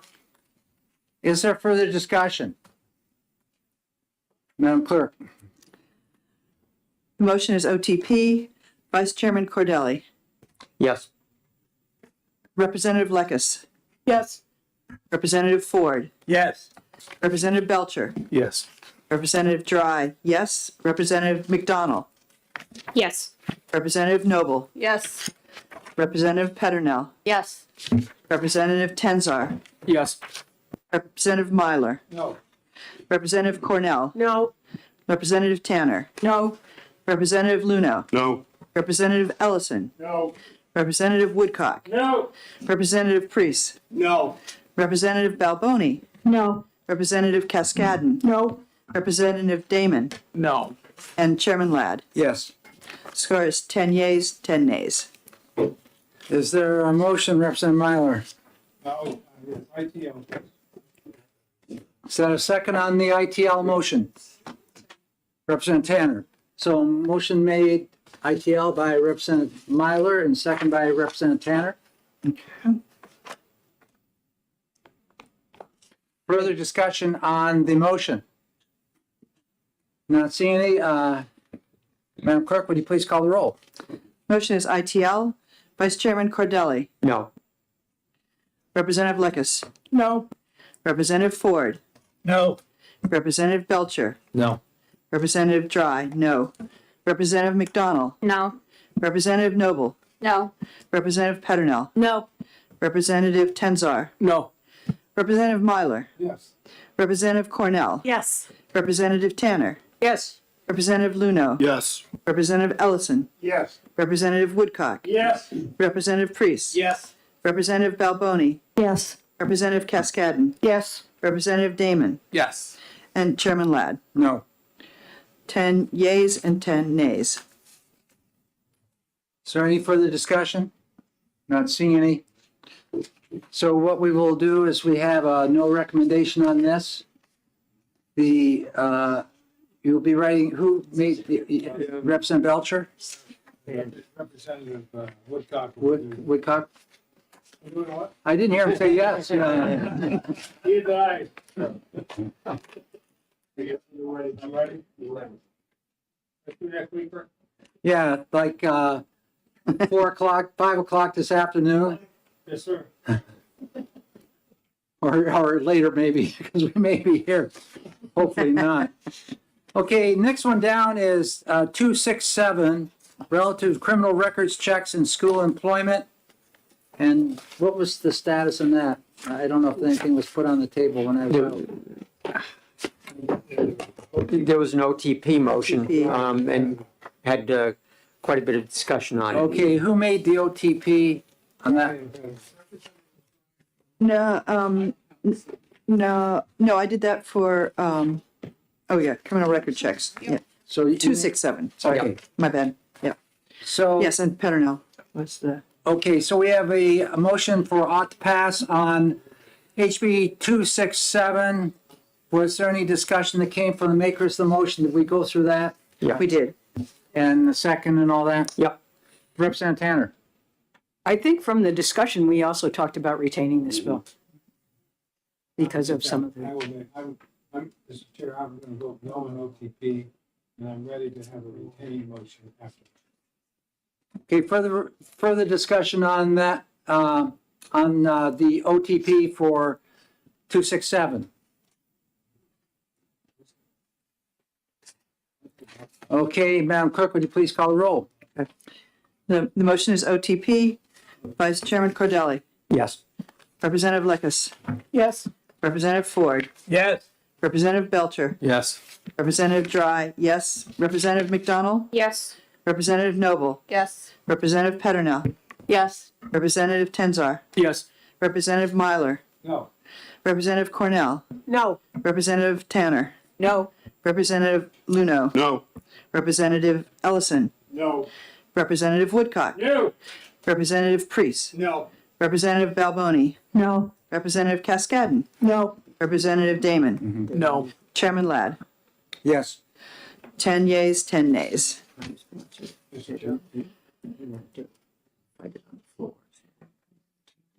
do you feel? What do you feel? Okay. Representative Myler. I would like to move to retain this bill for further study. And I'll second that. Is there a second? So we have a motion to retain made by Representative Myler and second by Representative Luno. Further discussion from the maker of the motion? No, I think we've had enough conversation here. I didn't have a chance to discuss this. No, that's- Representative Luno. Thank you very much, Mr. Chair. There was, we did have, I think, substantial, good debate and discussion on 267 and probably worth reviewing the YouTube video. And I know the chair's vast amounts of free time. That's right. But I think if we were to summarize at least, my notes into 3 points, I think the sponsors, and in particular, the superintendent in Goffstown, Brian Balke, have I think made a reasonable case that there should be something that provides an opportunity for I want to get the term right, a more frequent or recurring basis to perform criminal history records checks, and that I think that we also had some discussion that the language that's in the bill right now with respect to having districts conduct these more frequent and recurring records checks on any group of employees, maybe that could be worked on a little bit so that we get a better understanding. And that's the second point. And then the third point I'd like to lay out is that both Captain Muzzy and Christine Jay from Criminal Records at the Department of Safety also talked about how language like this, you can't just enact it in law to make it ready for implementation. It has to get approved by the Federal Bureau of Investigation, and that they would be able to help us maybe take a look at similar language that's been approved in other states, and I think through retaining the bill, we'd also be able to develop, mutual amendment language in cooperation with the School Administrators Association, which I think has indicated general support for changes in the policy,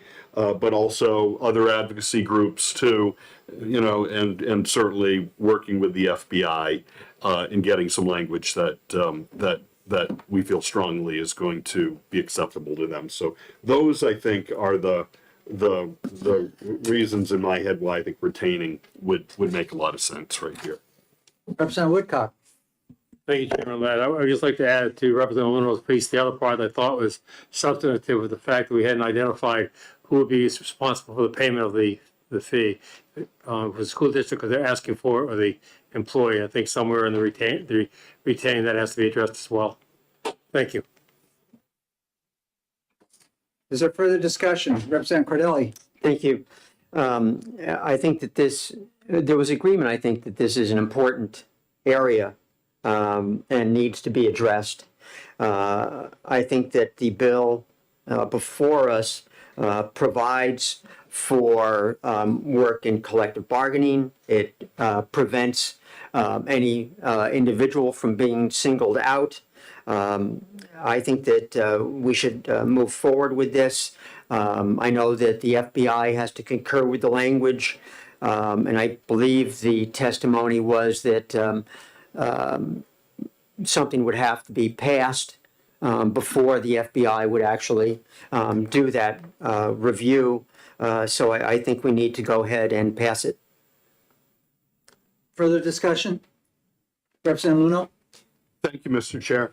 And you know, I generally agree with what was said with regards to the importance of the bill.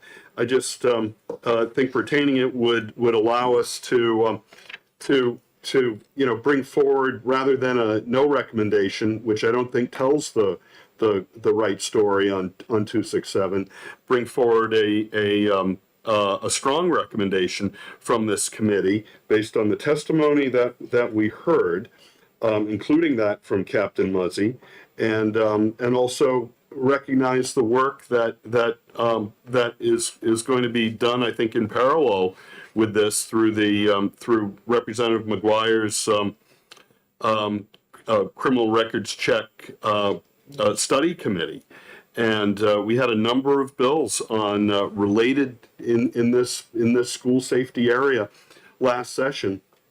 I'm surprised this didn't come up then, but you know, I think we've got a really good opportunity because we all recognize the importance of this to put something together and bring something forward that the people in New Hampshire can you know, see that's important because we together feel it's important.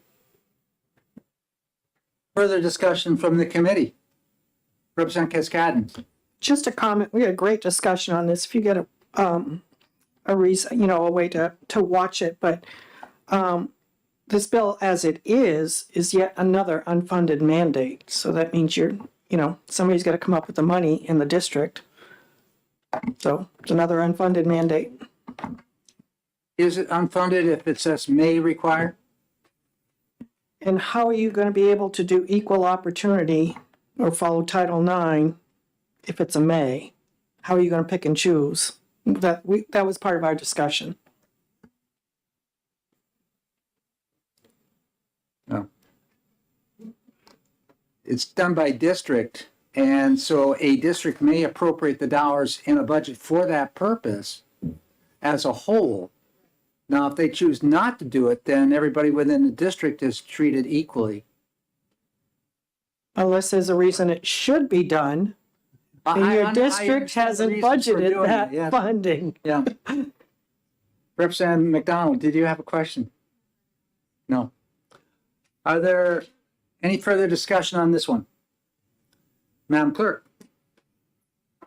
Thank you, Mr. Chairman. The motion is to retain.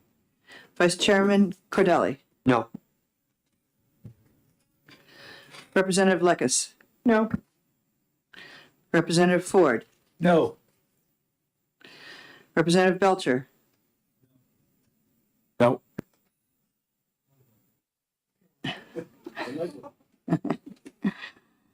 Representative Dry, I vote yay. Representative McDonald. No. Representative Noble. No. Representative Peternell. No. Representative Tenzar. No. Representative Myler. Yes. Representative Cornell. Yes.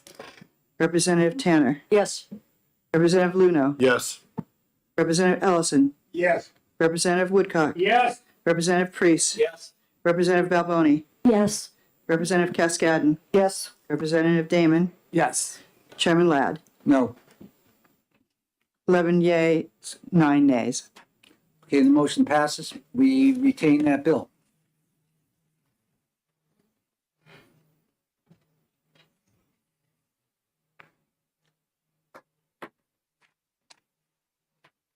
By the way, today is voting day in Vermont. Okay. Next one down. I hear you jumped over 371 and went to 427? Yeah. So let's go where you've discussed before. So let's look at 427, relative public comment and inquiry during school board meetings. 427.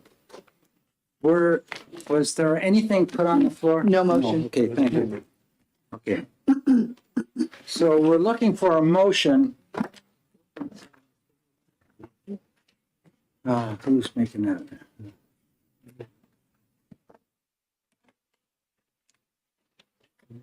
Okay, Representative Cordelli, you're recognized. Thank you. I would like to move on to pass and offer amendment 0741H.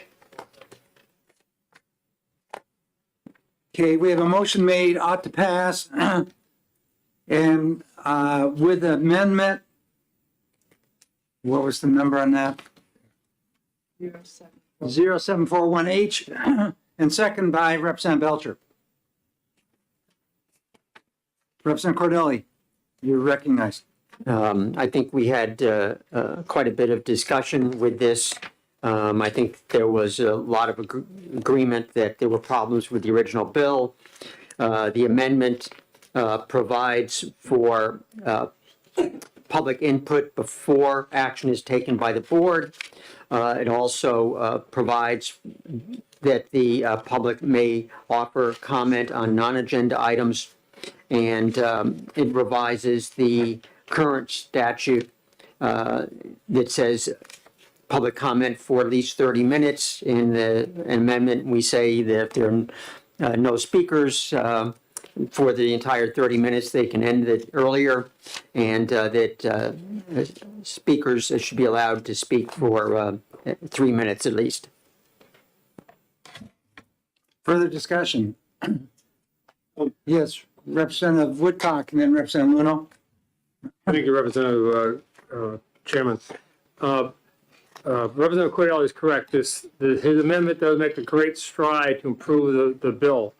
However, as I commented in the discussion earlier on, and I'll do it now since it's officially on the floor, the fact that we opened it up to non-agenda items of community interest is just opening a wide array of topics and has no value or substance to the school board. It could be about anything, rant or rave about anything. I'm not suggesting there may be other forums in the community for those topics, but clearly not in the school board.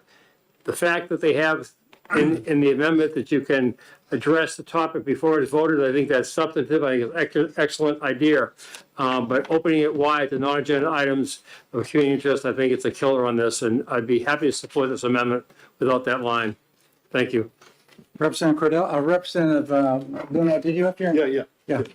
Thank you very much, Mr. Chair. So, so the question I've got is with respect to the amendment, and it's more of a procedural question. If this amendment were to pass, and a subsequent vote of ought to pass as amended were to fail, and let's say the bill came out of committee without recommendation, would the amendment have any greater standing than any other amendment that might be offered on the floor? Yes. All right. So could you explain how that? Well, seeing it was approved by the committee and no other amendment on the floor will have been approved by anybody until approved on the floor. So we take all amendments that have been approved in committee first. Okay. As part of that report, that where we end up with that, whether it was, it'd have to be not to pass. Okay. And I think based on an earlier bill that we did, I did check with the clerk, and so the one recommendation would be ought to pass as amended with the approved amendment. Right. And so the amendment would be the first thing taken up the same way it would be with any other committee amendment. Yes. Okay. Yes. Okay. Yeah. Great. Thank you. You're welcome. Further, Representative Lekes. I do believe that it's important to allow the public to speak on other things not on the agenda. I think it's an assumption that it will be totally extraneous to the school board and not something that they're interested in. I also think that this amendment as written, should we have another, I'll say COVID, but not necessarily COVID, but some thing that gets parents upset, this lays out a method in advance that can be followed and be being followed so that when things come up, it will help keep from getting those heated arguments that we saw during COVID, where parents were not allowed to speak, where parents were very concerned about a particular topic which wasn't on the agenda, but which was very important to a large number of parents. And when they couldn't speak, that's when tempers rise, that's when people get upset. If you let them have their say, after all, it's 3 minutes. And it's 30 minutes total. It's not like you're going to be there all day and not get to your business. It's 30 minutes, it's 3 minutes. We have public hearings here, and we have people who come in, some of them are regulars, who are not always germane to the bill or to, well, let's see, speaking about aliens and abduction and various other things. And we smile and we let them talk. And we say, time is up. Thank you for your testimony, right? And we don't say, ah. So I think it's important. I think it's very important for the public to know that they're being heard, whether or not the school board then agrees with what they have to say or disagrees. At least they know they've had their say. And I think we will be much less likely if we enact this whole thing as it is, the amendment, to have disruptive school board meetings in the future if some other thing, whatever it is, we can't foresee it, comes up like COVID came up, that gets, parents as a whole upset about whatever. This gives them a chance to speak their mind and be done. Thank you. Further discussion, Representative Belcher. Thank you, Mr. Chair. And just to add on top of that a little bit, I want to go on record saying that because the Constitution places restrictions on government and provides or outlines rights of people, I don't actually think we as a body or school boards have any authority whatsoever to limit what grievances people are allowed to bring to us. Further discussion, Representative Balboni. Yes, I have just a question about, so it says no less than 30 minutes, but if more people want to speak, then would go beyond that 30 minutes. Anybody who wanted to speak would have 3 minutes. I mean, it doesn't really say anything about control after, it says in terms of the time limits below, it does say reasonable controls there, but it doesn't really, in terms of a time limit. And it also doesn't say anything about, would each person only get 1 3-minute period, or it's a little fuzzy on that. And it's very specific about the 3 minutes. Okay. Further discussion, Representative Lucas. I think that's where you leave that discretion to the school board. If they see a whole lot of people who are really animated and want to give them a chance, they can say yes. On the other hand, they can say, we're not going to get to our committee meeting. Let us schedule another meeting for that particular thing. We will now need to do our business meeting. And I have seen this done in my town. And we didn't get excited, angry, anything. The school board meetings ran very well because they listened, they heard, and they said, let us schedule a time when you can come and ask us whatever. And they did that. They listened. And I think that's part of what's important here. So that would be at the discretion of the school board to say, yes, we're going to hear you tonight, or no, we're going to wait and hear you in a week, and let's get on with our business. Representative Cornell? Thank you. I can't find anything in the bill, but is there anything about that the speaker should be a resident of or have something to do with the particular school district that they're speaking at? Or could someone from North Conway come down to Manchester and God forbid. give their opinion? You I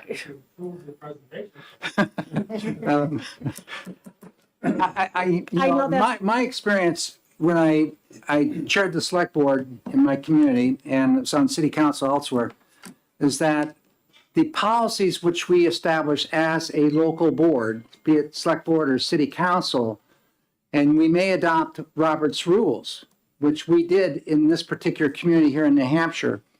And Robert's rules, when you're having, you don't necessarily have to have within Robert's rules public comment. It's a decision made locally. But if you have public comment, then your policy that you have established as a town would govern, you know, what we're talking about right here, the amount of time you might, you know, want to have a person speak to if that's in your policies.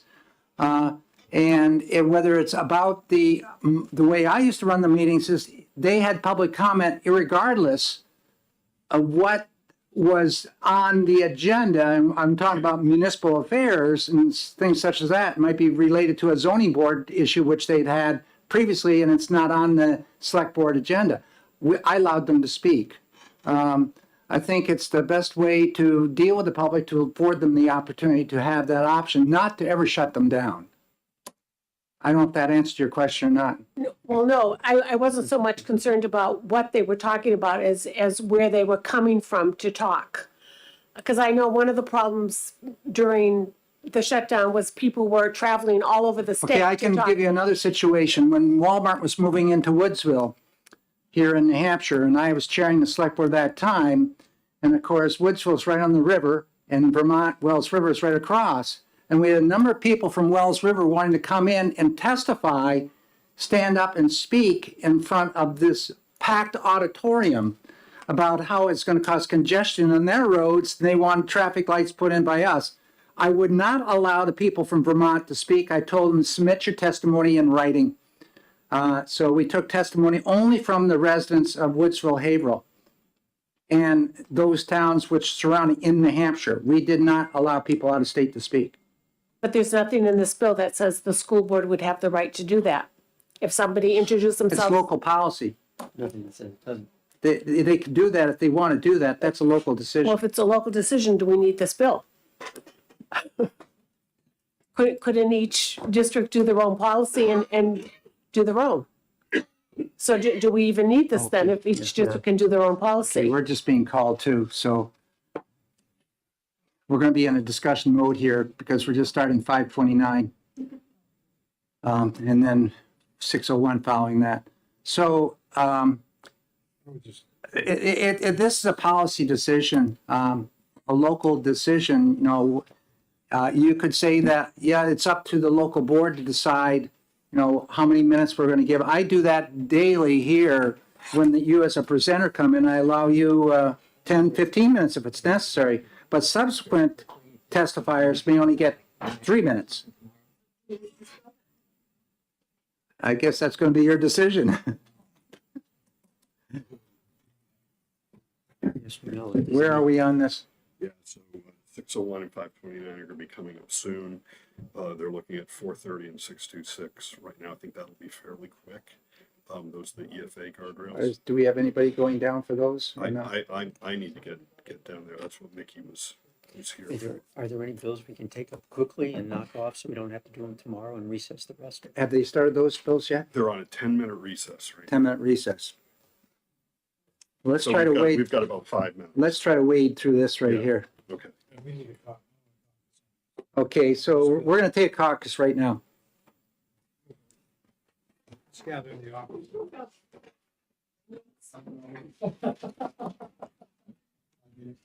If it's like Fonzie, they're going to go to the men's room. They're going to go to the office.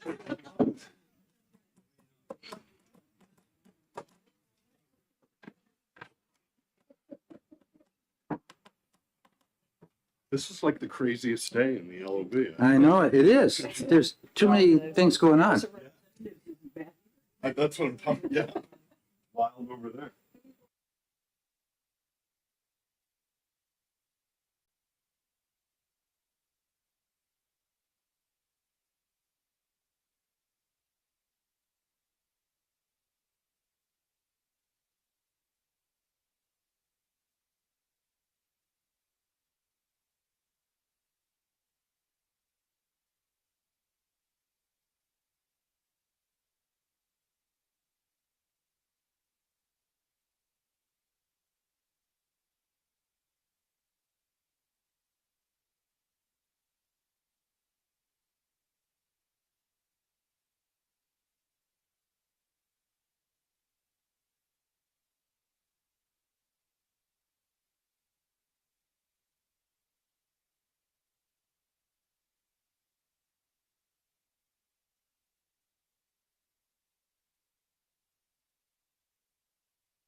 Representative Lekis. Yes. Representative Ford. Yes. Representative Belcher. Yes. Representative Dry, yes. Representative McDonald. Yes. Representative Noble. Yes. Representative Petronell. Yes. Representative Tenzar. Yes. Representative Myler. No. Representative Cornell. No. Representative Tanner. No. Representative Luno. No. Representative Ellison. No. Representative Woodcock. No. Representative Priest. No. Representative Balboni. No. Representative Cascadden. No. Representative Damon. No. Chairman Ladd. Yes. 10 yeas, 10 nays.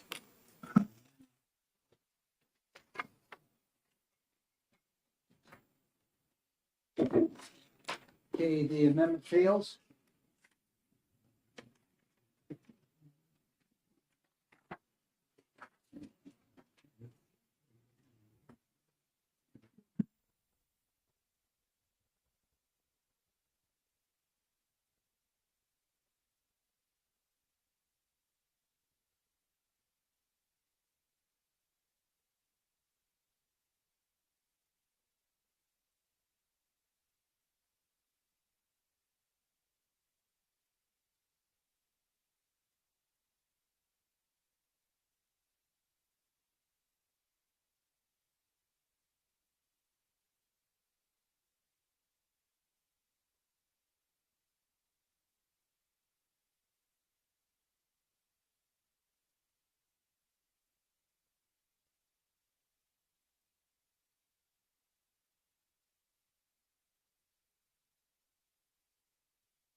Pending motion? There is a pending motion ought to pass on the bill because the first motion is ought to pass. Right.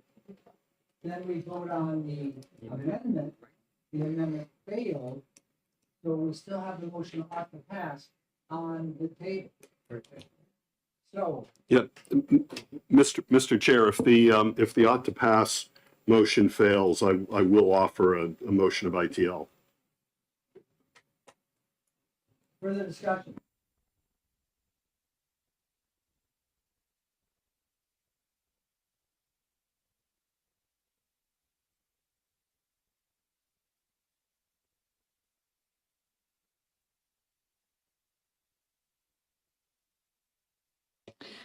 Motion is ought to pass.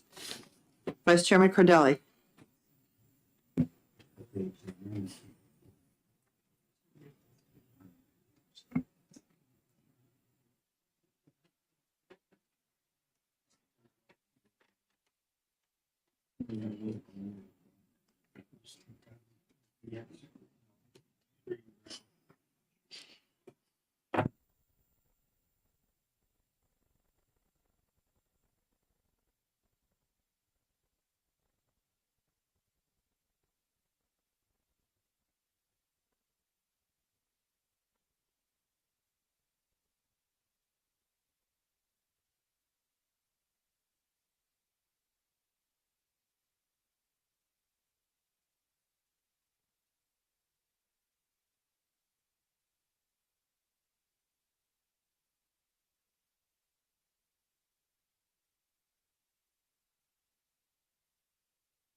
And then there's an ITL motion. Walk me through it. If the ITL passes or fails, what happens to the bill? ITL fails. There's no recommendation from this group. And it still goes to the House. And it still goes to the full House We anyway. go to the full House.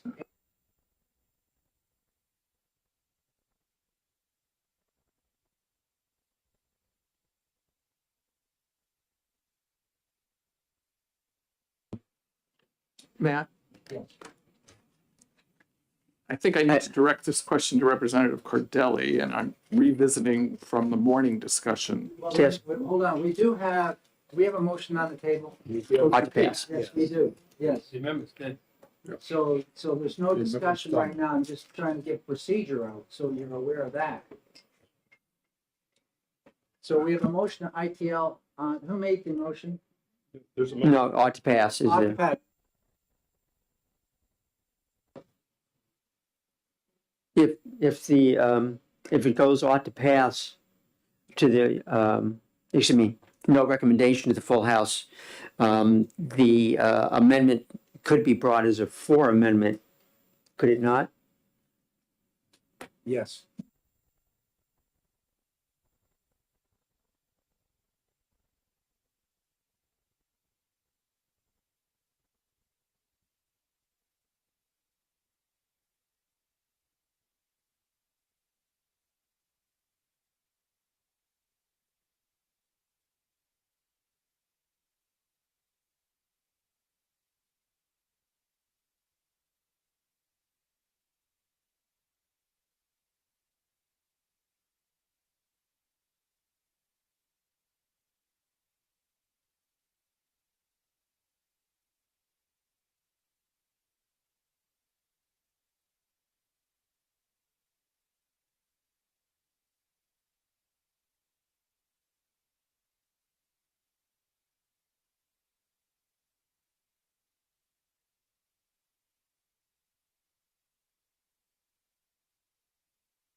Motion is ought to pass. Vice Chairman Cordelli. Yes. Representative Lekis. Yes. Representative Ford. Yes. Representative Belcher. Yes. Representative Dry, yes. Representative McDonald. Yes. Representative Noble. Yes. Representative Peternell. Yes. Representative Tenzar. Yes. Representative Myler. No. Representative Cornell. No. Representative Tanner. No. Representative Luno. No. Representative Ellison. No. Representative Woodcock. No. Representative Priest. No. Representative Cascadden. No. Representative Damon. No. I think you skipped me. You went to Corinne. Oh, that's what happened. Yeah.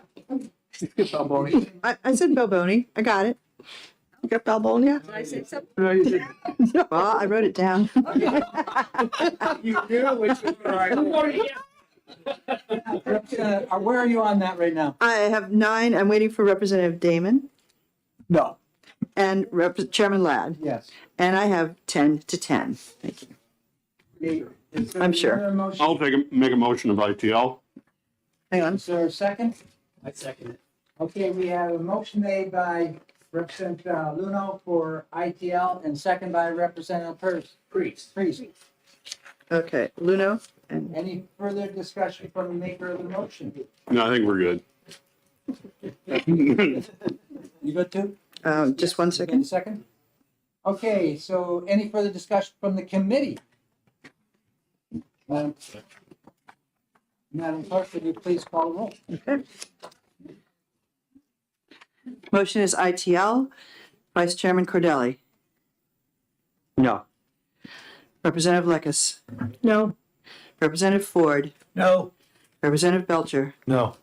Representative Dry, no. Representative McDonald. No. Representative Noble. No. Representative Peternell. No. Representative Tenzar. No. Tenzar. Representative Myler. Yes. Representative Cornell. Yes. Representative Tanner. Yes. Representative Luno. Yes. Representative Ellison. Yes. Representative Woodcock. Yes. Representative Priest. Yes. Representative Balboni. Yes. Representative Cascadden. Yes. Representative Damon. Yes. Chairman Ladd. No. 10 yeas, 10 nays. Any further motions?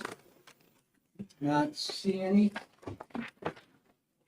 10-10 vote, so it'll go to the floor without recommendation. Is there a, I'll write the ITL.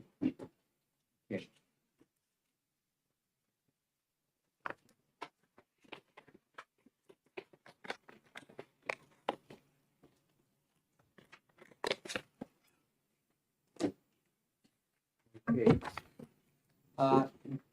Where's 529, do you know? We've got to get over there, yeah. They're waiting for. Do we have enough time to do 552? That's the one they carried over from yesterday. If we don't do it today, we gotta recalendar it. So we need to take care of it. Let's do. Okay. HB 552. See that.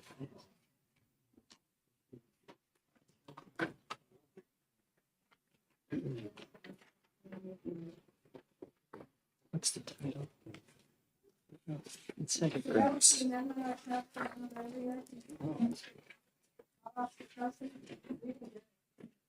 Yeah, it was passed around, I think at lunchtime, it's probably on the table in front of you. Okay.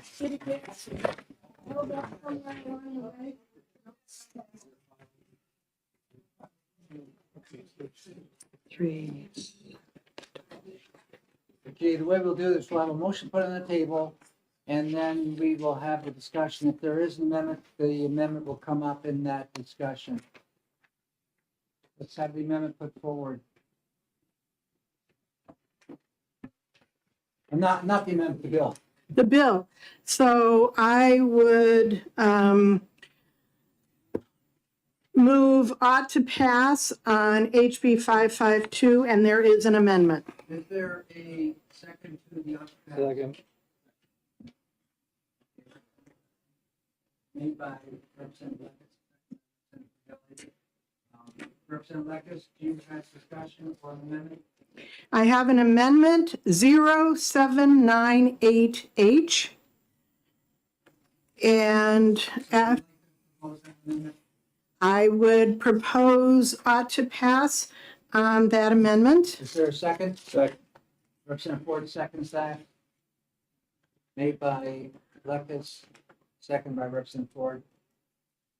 Representative Electus, you're welcome to speak. Okay, so there was much discussion on the original bill. I've written all over it. The discussion was, first off, that we felt that the awards should go to the schools that showed improvement as opposed to the school district. And if it was going to the schools, then they didn't need as much money. And we could reduce the amount to 500,000 instead of $1 million, since we keep throwing around 1 million here and 2 million there and whatever, and all of those add up. So we reduced the total amount appropriated. We reduced the amount going to, okay. We reduced the amount to 25,000 going to the school. Well, no more, not in excess of 25,000. It continues to be the DOE, which comes up with what the rules are and who would qualify. If there's money left over, that money goes to the next year. And if there are more than 20 schools, which would be more than our total money, then it would be taken in order of most improvement to least. So this is not how good the school is doing. Yay, you're 95 percentile, you get an award. This is, you were at 25 percentile and now you're at 32 percentile. Yay, you made improvement. So it's improvement. So the schools most likely to get these awards are the ones who are most likely to be the ones who are the most in need at the moment. What was the other? You want to speak to lines 4 through line 6 in the original bill as introduced, but those were struck. Oh, yeah. Originally, the money came from the Revenue Stabilization Reserve account, and that was an issue when this was put in before. We have not specified where the money comes from. We figured that would be up to finance to see where the money was available and take it from wherever it was available, rather than us as a policy committee telling finance where to find the money. Either Ways or Means or Finance to decide where that money is to come from. And the whole idea is just, let's reward the people who are out there really working to make a difference. And that's the point of this. Let's give them something to show for their hard work. Thank you. Thank you. Representative Ford, the maker of the second, do you have anything to say on that? No further thing. Representative Ellison? Oh, thank you, Mr. Chair. I agree with my colleague to the left that this money probably would go to districts that are most in need. There's no factual basis for saying that. And I'm on record during our discussions over the last 6 months or even a year that I'll not be voting for any appropriations that are not targeted to those school districts that are most in need. This has the potential of giving $25,000 to Hopkinton, and I don't want to pick on Hopkinton, but I am. Hanover, Waterville Valley, they don't need the 25,000. The 25,000 needs to go to Newport, needs to go to Manchester, needs to go to Franklin, needs to go to Claremont. So I'll be voting against the amendment and the bill. Further discussion? Representative Tanner? I have two questions. One is in line 6, a designated standardized mathematics test. What exactly is that supposed to mean? Is that the state standardized test, or is it what? That would be determined by the DOE as to which test they use. Probably that is what they would use, but there may be well be one that's better or that comes up that's better. And so that leaves it to them to figure out. But And my second question is that now that you've got it by school rather than district, for example, in a co-op district like Kearsarge with 8 schools, if one of the, and they have several elementary schools and a middle school and a high school, would it go $25,000 to a small elementary school if that elementary school was the one that had the? that's why it says not to exceed $25,000, because if it's a very small school, it may be that what the award that they would get would be less than the $25,000 if it was very small, but it would go to the school itself that showed the improvement, not to the whole district. So it could be like a pick and choose how much money they get. It isn't like rank ordered first, second, third, fourth, and or just the 20 schools each get $25,000. It's The some sort of. idea is the 20 schools, or 15, if only 15 qualify, get 25,000, and then that money gets carried over to the next year. And again, the schools get ranked. But if more than 20 manage to show whatever the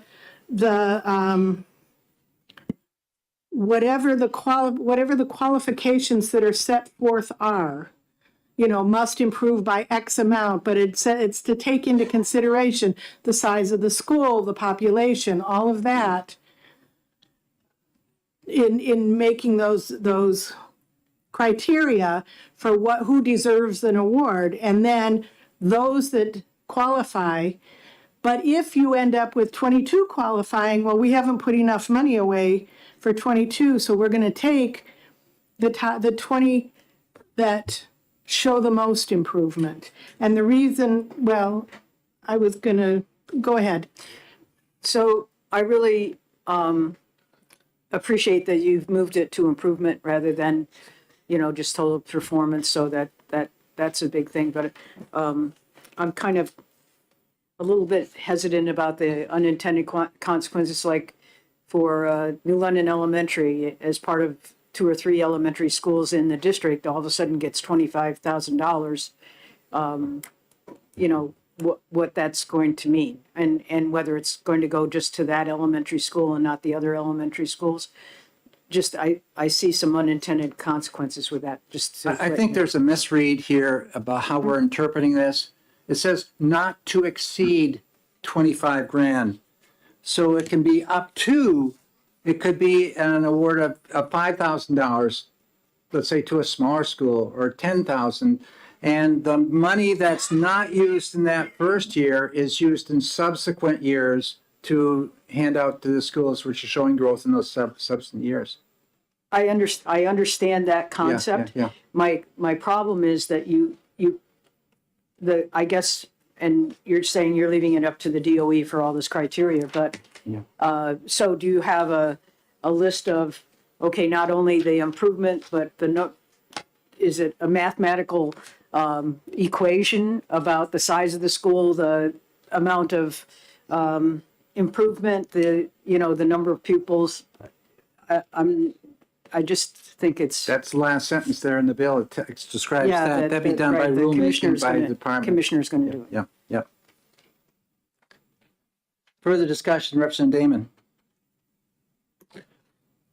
I appreciate the improvement with the amendment, but overall, I don't prefer this whole concept. I think we should be proactive about helping schools improve their programming as opposed to rewarding however they got there with money that they can use for anything. It could be for a leaky roof, not for math. I'm not in favor. Further discussion, Representative Cornell. I'm not sure about the definition of school in this. Is it a public and public charter school, or is this open to religious schools and private schools, or any school that shows improvement on standardized tests, or is that in there somewhere of definition of which schools are eligible?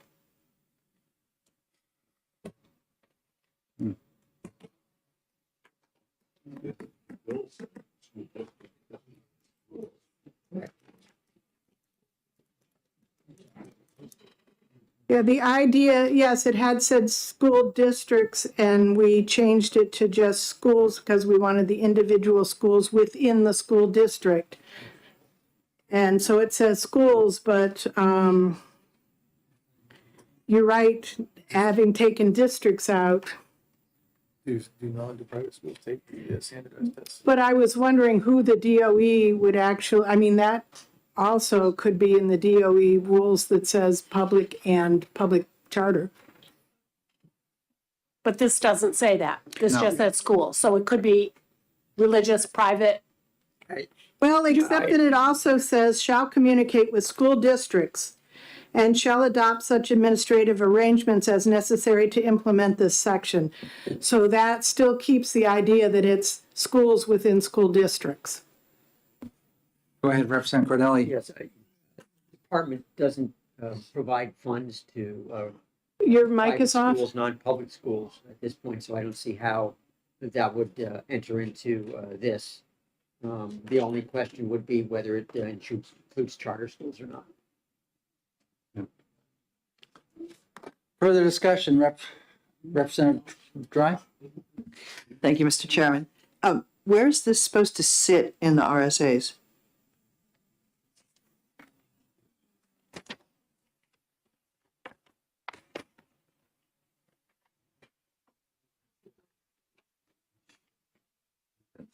Actually, in the beginning, it does say relative to making incentive grants for school districts that improve to certain assessment scores, so you're already looking at public schools. And it does not say where it's actually going to sit.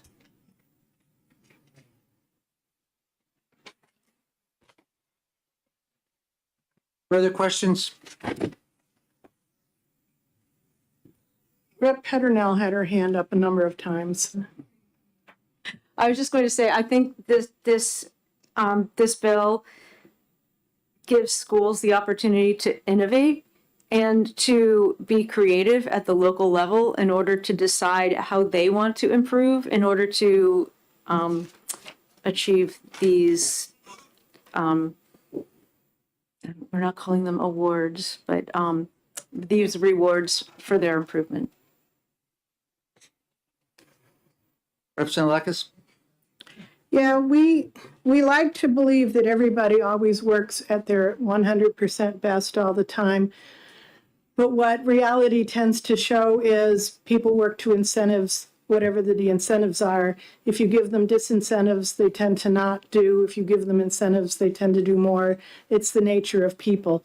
So we're going to reward that extra going beyond to try to figure out what to do. And I know you're going to hate that because you think everybody always works 100%. We know what schools it's going to be. I would just like to say, Representative Cornell. I don't think schools do things on the basis of getting rewards. I think all schools try their hardest for their students to do the best they possibly can without thoughts of monetary rewards in their mind. So I don't think it incentivizes them or disincentivizes them. Representative Myler?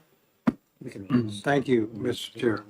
I think the issue here we're talking about is the term really is not improvement.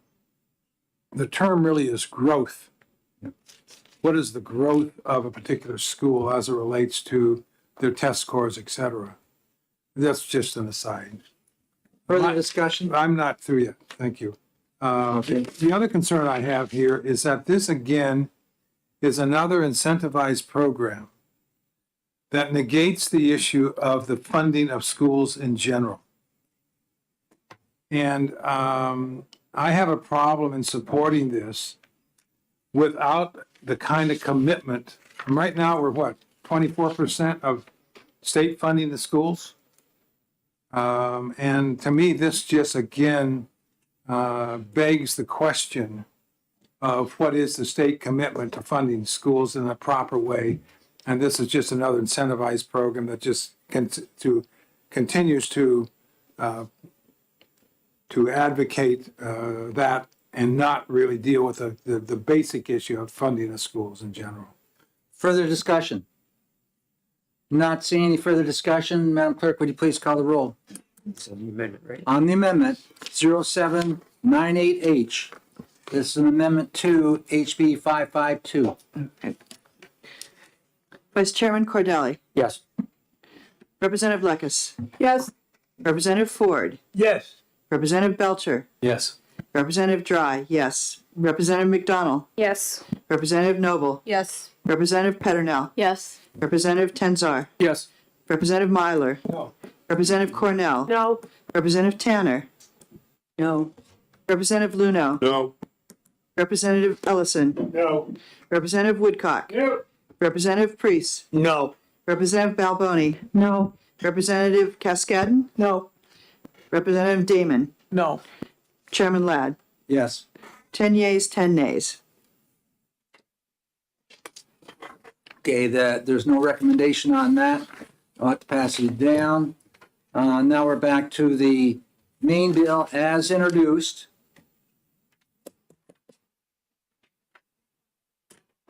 We have a motion that ought to pass on the main bill, which was made earlier. It's further discussion.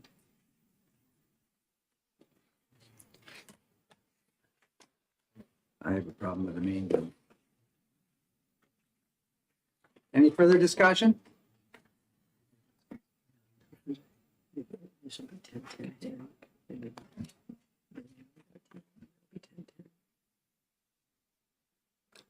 Madam Clerk, just call the roll, please. Motion is ought to pass. Vice Chairman Cordelli, Yes. Representative Lekis, Yes. Representative Ford, Yes. Representative Belcher, Yes. Representative Dry, yes. Representative McDonald, Yes. Representative Noble, Yes. Representative Peternell, Yes. Representative Tenzar, Yes. Representative Myler, No. Representative Cornell, No. Representative Tanner, No. Representative Luno, No. Representative Ellison, No. Representative Woodcock, No. Representative Priest, No. Representative Balboni, No. Representative Cascadden, No. Representative Damon, No. Chairman Ladd. Yes. 10 yeas, 10 nays. Is there a further motion? Representative Myler. I move to ITL, please. Is there a second? No, I move to ITL. Yeah. Is there a second to the motion? Yes, Representative Damon. Okay, motion made by Representative Myler, ITL, and second by Representative Damon. Further discussion from the maker of the motion? None, thank you. Any further discussion from the committee? Not seeing any. Madam Clerk, would you please call the roll? The motion is ITL. Vice Chairman Cordelli. No. Representative Lekis. No. Representative Ford. No. Representative Belcher. No. Representative Dry. No. Representative McDonald. No. Representative Noble. No. Representative Peternell. No. Representative Tenzar. No.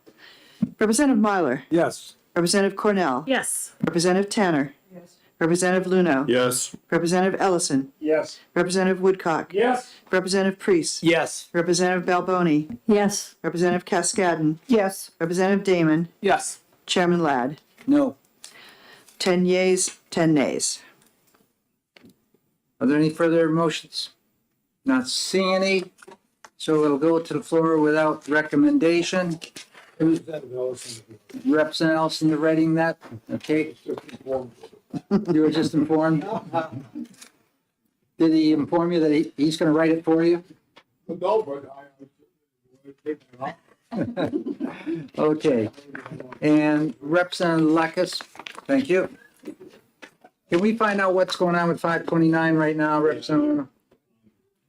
I think they're waiting. Okay.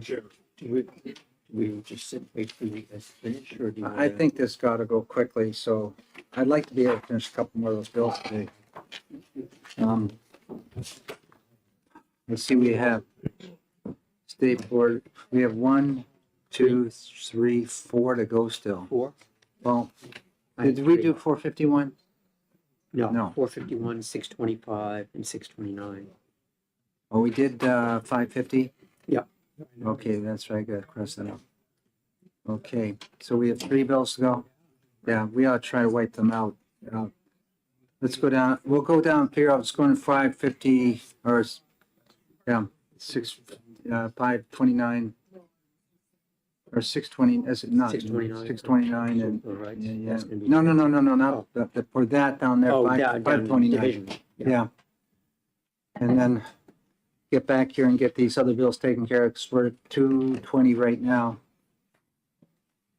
So we have 3 bills left for this afternoon, which we're going to try to get done. You look at the bills which got still stacked up in front of us, we need to get these done. I would suggest anybody that's writing committee reports right now, try to get those done now. So you won't have to be doing it later on this afternoon. Okay, let's, 371, 451, 625, 629. yeah, we jumped over Oh, 371. yes, I Yeah, missed that. Yep. yeah. 371, 451, 625, and 629. Yep. Yep. Yep.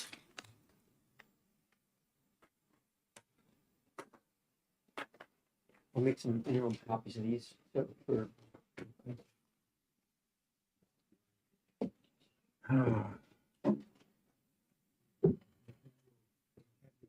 We're,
5? Huh? Sure, yeah. And we'll see if anyone else returns.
So we're going to take up 625 first here, please.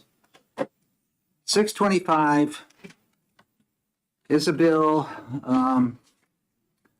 that deals with relative to the calculation of average daily membership in attendance and average daily membership in residence for school districts. So 625, take a look at it, and I'll call upon Representative Cordelli for a motion. Thank you, Mr. Chair, and I would move to retain House Bill 625. Is there a second? I'll second it. Okay, so we move on here. I did. Who seconded? I seconded it. Okay, does the maker of the motion want to speak to the bill?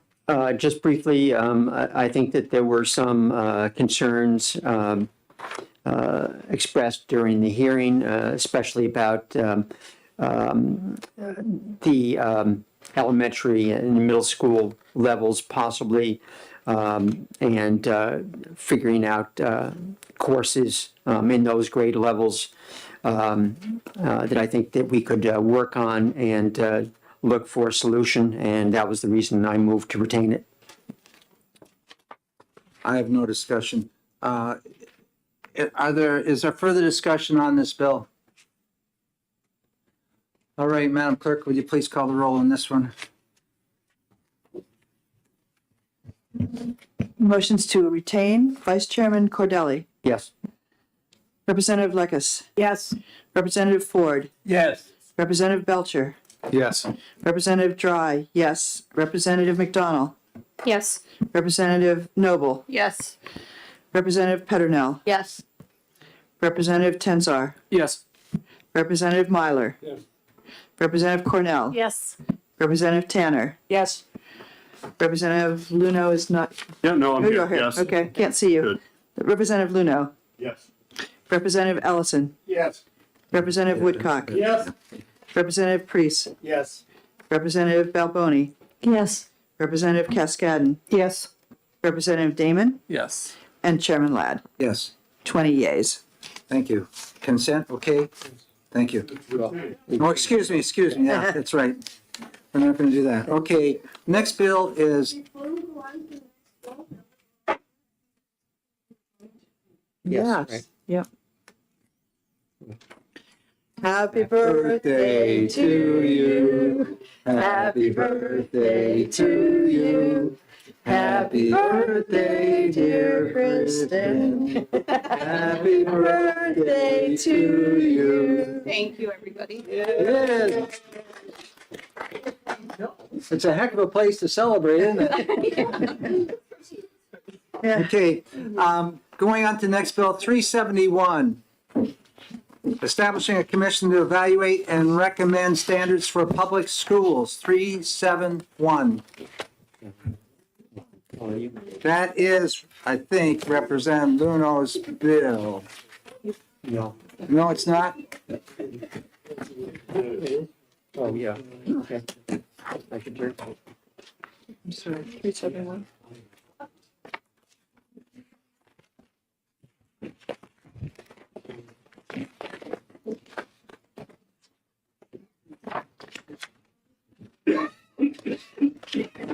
Oh, right. Let's have a little discussion first on this one before we have a motion on the floor. Let me explain some of where I have a couple concerns. One of which, I think the maker of this bill ran out of the alphabet when trying to identify commission members here. Almost got the Z. So that would be one question, if you can read between the lines. A lot of people on that thing. And I understand the concern for the bill, intent, I mean. The other concern I do have is I believe this is a critical issue that needs some resolution, but it needs resolution now. And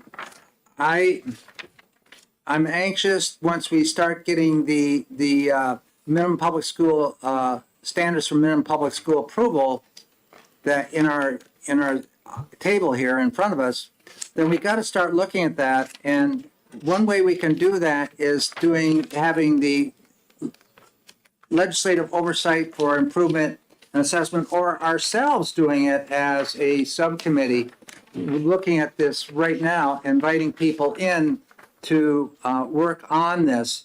I'm sure that with those minimum public school approval standards, we're going to be looking at that intently, and to then review those, this whole committee can do that. And we can do it with bringing in organizations and agencies to help us do that, and we could do it immediately rather than having to wait until this thing's signed into law. That's my concern right there. So I'll let Representative Liu know, who is the primary sponsor of this bill, speak to, the discussion here. Sure. No, thanks very much, Mr. Chair. And I think the important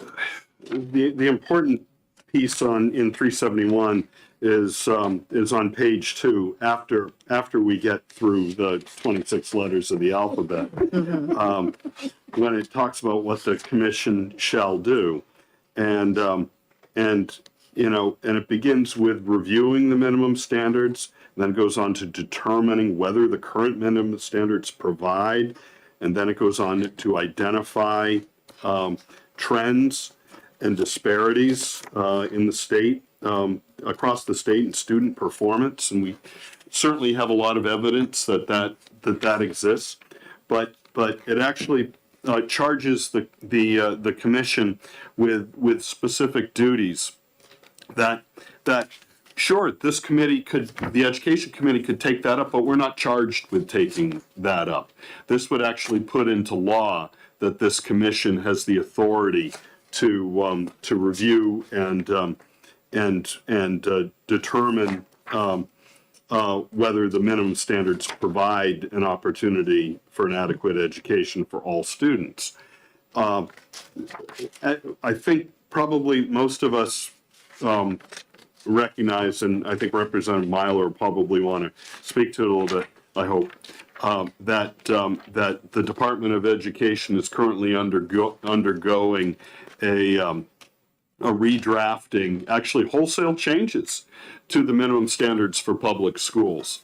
And unfortunately, it has been done without much collaboration.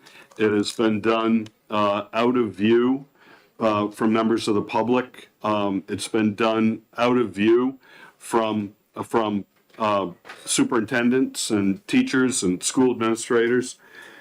And this commission would seek to change that by having them become contributing members to the group that reviews and determines whether changes are actually good for providing an adequate education and addressing disparities in student outcomes across the state. The Department of Ed, who's currently embarking on a rewrite, a complete rewrite of the minimum standards for public schools, is doing so with a contractor. Again, not a very transparent process, but a couple of other rules that they have rewritten and proposed recently do things like eliminate requirements for superintendents. And maybe Dr. Cascadden can speak to this one, but I think it would only require a superintendent to have a little bit of teaching experience and not much else. There's also a proposed rule that I think is before the State Board of Education soon. They just had a hearing on it last month that would eliminate requirements or qualifications for school business officers. So the school business officer in Hopkinton, the town I live in, has $24 million go through her hands every year, and it would eliminate the requirements for school business officers. So to be honest, Mr. Chair, the track record, the commissioner's track record in terms of eliminating requirements, I think should really cause people across the state to some, pretty strong degree of concern. And superintendent, so that's district leadership. School business officers, that's financial integrity and fiduciary responsibilities. And what this bill talks about is obviously the minimum standards for schools. So that's our kids' education. I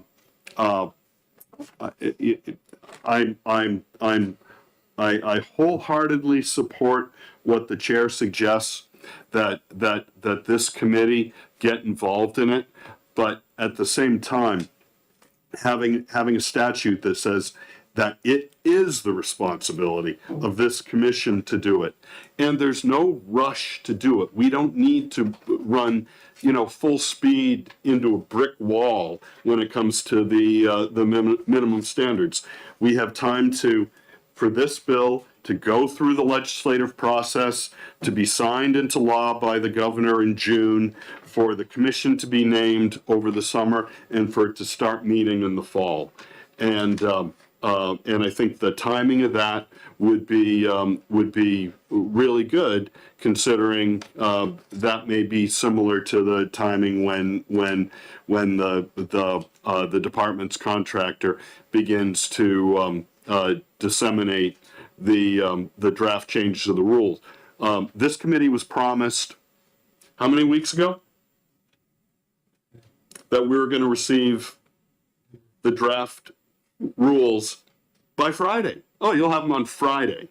I think we all thought that he was talking about that Friday of that week. I had no reason to believe that he wasn't speaking of that. But to date, we still haven't received them. So I for all of those reasons, I think this commission is real important. Further discussion?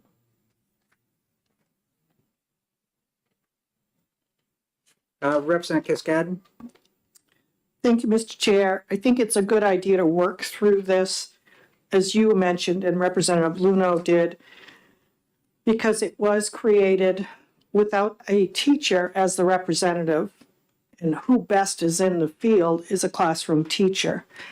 It also has some very radical changes in it, and I'm not opposed to changes. And if these are the changes, it's going to affect a lot more than just saying, here's the minimum standards, because for school approval, you need to implement the minimum standards. And the recommendations that I have and the concerns that have been brought up by school administrators, because that's where I got my information, is that the transition is going from eliminating grades to learning levels. And the question is, well, what's a learning level? Eliminating courses and going to a learning opportunity. What's a learning opportunity? It removes all of the college and career readiness work that had been implemented in the last, say, 10 years. So it is radical. It also adds education that is meeting the emotional health needs of students. How are you going to know if you're meeting their needs on an emotional level if it's in the minimum standards and you don't have the personnel to deal with that? Or you have to question somehow to find out who does need those needs. So there's some radical things here. There are some good things in it because, yes, things have to change. We're in a different world, and we want more opportunities for kids, not less. But remember, the school funding is based on a minimum adequate education, not an average, not a maximum. So that's where you have the disparity. But it needs some work, and it needs people at the table to make that transition. And there needs to be a flow chart of transition in a time period. Thank you. Representative Mauer, did you have your hand up? Yes. Thank you, Mr. Chair. Every 10 years, these minimum standards are reviewed. And as both Representative Cascadden and Luno have said, these standards are critical because they basically provide a foundation for what's going to be taught in schools. This current review was started 2 years ago. It was contracted to a private outside group. I have talked with the director of that program. They have been working on it for the past 24 months and are now beginning to share what they have come up with. Representative Cascaden has mentioned some of this input there.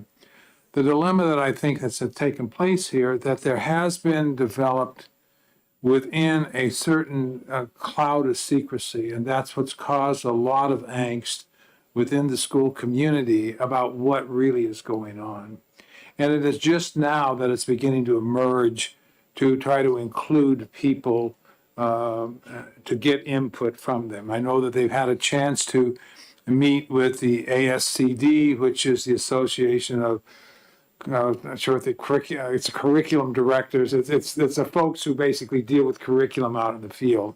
They've met with them and for a couple of days and have gotten input from them. The dilemma, though, is that there has been, unfortunately, there is suspicion with, I hate to say this, but to be very blunt, with the commissioner. The commissioners appeared before this committee once in the last 2 or 3 years, because he had a proposal for changing curriculum. Those of us that were on the committee last year will remember that time. He came in and gave us his view of what the standard should be, which caused severe concerns for some of us on his theory about what it should be. That, I think, has somewhat clouded the perspective of looking at the current standards. What this proposal is trying to do is to create some legislative oversight regarding standards, et cetera. And I think one of the things that I know Chairman Ladd and I have talked about this is that how do you provide an opportunity for transparency when you're beginning to look at new programs? And there's no question in my mind that the standards have to be revised. They were done 10 years ago. We need to revise them. There's no question about that. But the question is how is it done? How do you engage the school community that's basically out there on a day-to-day basis seeing these changes and what students are bringing to the classroom? There's no question in my mind that students are bringing to school today a much higher level of how they get information. I remember talking to one student, and he pulled out his phone and he says, "Well, this is where I get my information, Mr. Myler." And I said, "What do you mean?" He says, "Well, ask me a question." Now, this happened to him 10 years ago, all right? So I forget what the question was, and he goes like this, and he says, "Is this the answer?" I said, "Yeah, that is the answer." He said, "Now, this is the problem I have. I know where to get the information. What I need schools to tell me about, how do I deal with this information? That's what I go to school for."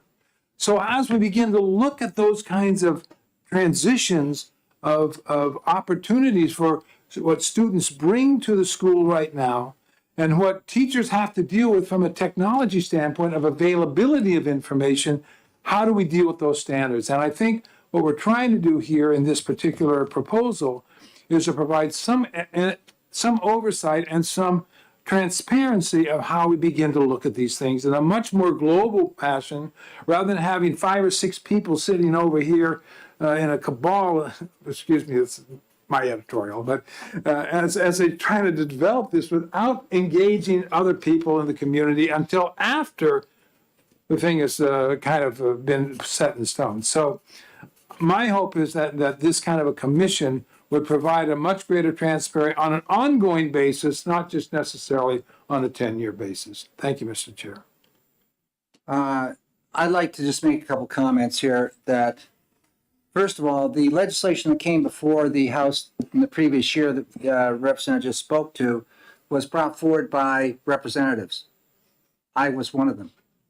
So it wasn't the commissioner bringing it forward to this table, it was myself, and recognizing that there were certain things we wanted to do with the adequacy, of which the end result was that's how we got financial literacy built into the adequacy formula. The second part I want to mention too is that you recall last year we did reinstate the Legislative Oversight Committee. And the Legislative Oversight Committee does have specific statutory authority to be doing this. It says right here, review and make recommendations related to academic standards under consideration by the State Board of Education pursuant to RSA 193E2. The legislature has given to the State Board of Education the responsibility, they have been given that responsibility for developing the academic standards and minimum school approval standards. That's been given directly to the state board, not to the legislature to do that. But we have the oversight responsibilities. And this is why I'm trying to say that we need to do our job. The Legislative Oversight Committee, which is part of this, members in this body right here are on it, and the House. We in the Senate, we have that responsibility, and we have the statutory authority to do it. So I don't see the need to accomplish what is trying to be accomplished in the bill that's before us as the only way of doing that. In fact, we have a process. Now what we want to do is shift gears and go to another process, which I think that's just totally counter to what we did by bringing and reinstating this Legislative Oversight Committee that had been deleted from statute back several years ago when we were looking at all the different committees that hadn't worked for a while. And yes, that one hadn't worked since we had identified the education ESSA. And when we changed our statewide assessment, it was active then, but we haven't made some changes since then. So it was 2 years, and people say, oh, there's no more need for this. Well, yeah, there is a need, because every 10 years, as Representative Milo mentioned, we have the task with the responsibility for looking at adequacy. And that's what we were doing through that bill when we looked at adequacy. We looked at it and modified it. And we got things such as logic and rhetoric built in. We've got we looked at the indicators of that whole process. So, but now the next step is, let's look at this minimum public school approval standards. And when they are issued by the state board, when they issue, or the department issues it, that's when we have the responsibility. We have the responsibility to take them and look at them and do as we've been told we have to do in legislation, review and make recommendations on that. So for them to go forward, they have to have our recommendations. So I think there's a process. I think that's a process we should follow. Representative Cornell.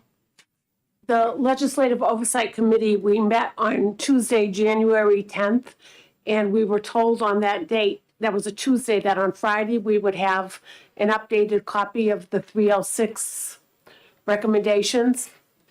I haven't seen them. No, they haven't been provided to us yet. No. That's right, but that doesn't mean the Legislative Oversight Committee is, said But and done. they're ignoring us. We've had between now and then a lot of bills which we have been addressing. It's just like we have to get the Public School Infrastructure Commission going too. That will start up after March 16th.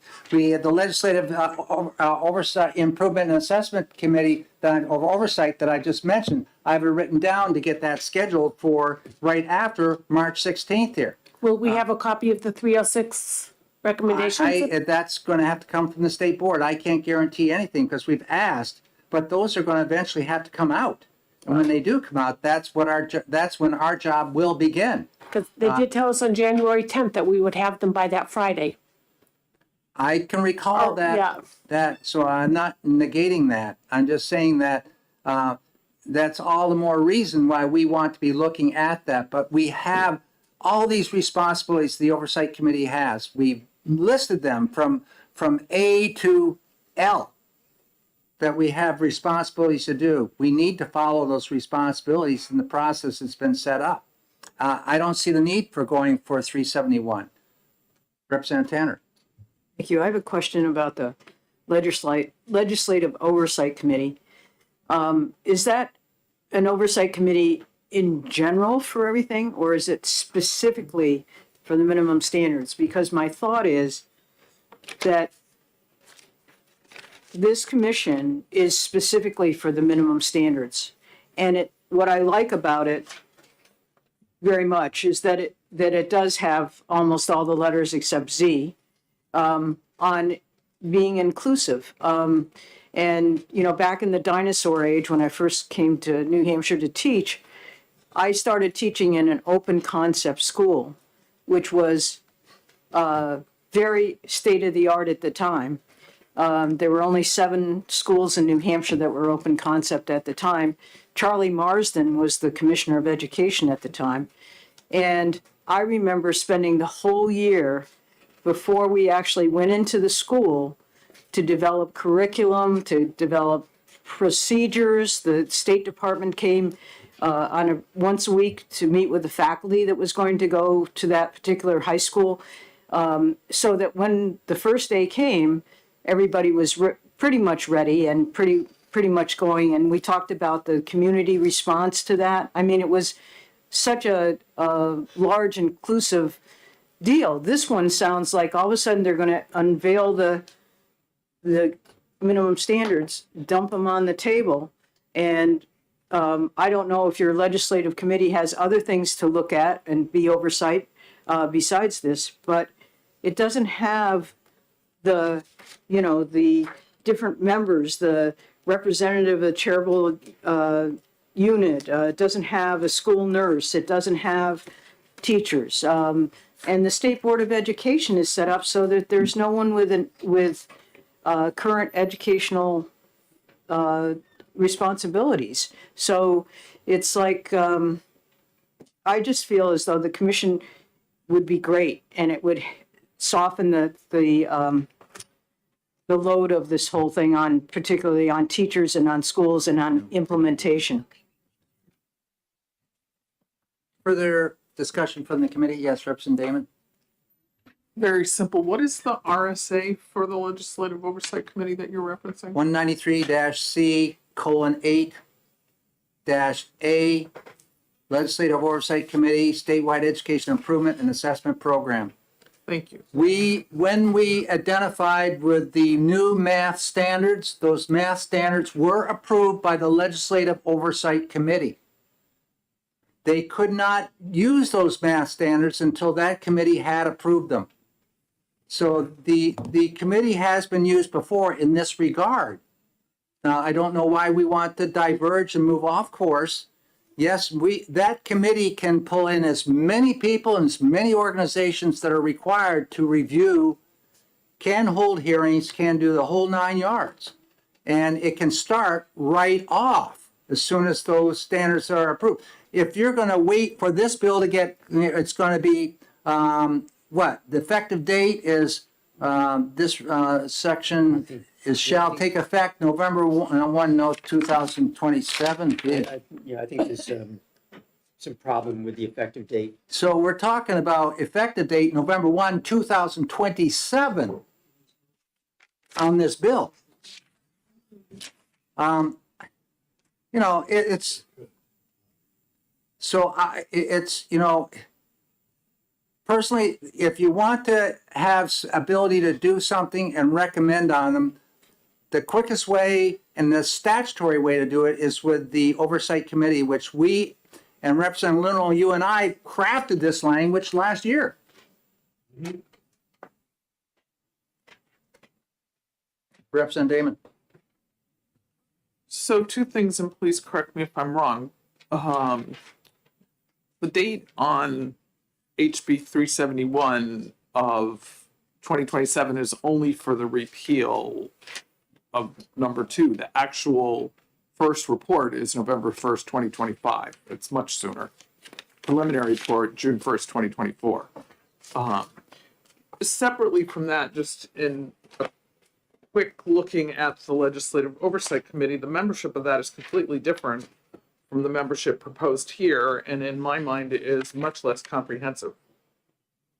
It's strictly legislators. There's no specification of there being people of any educational discipline at all. No disrespect to all of us legislators, but.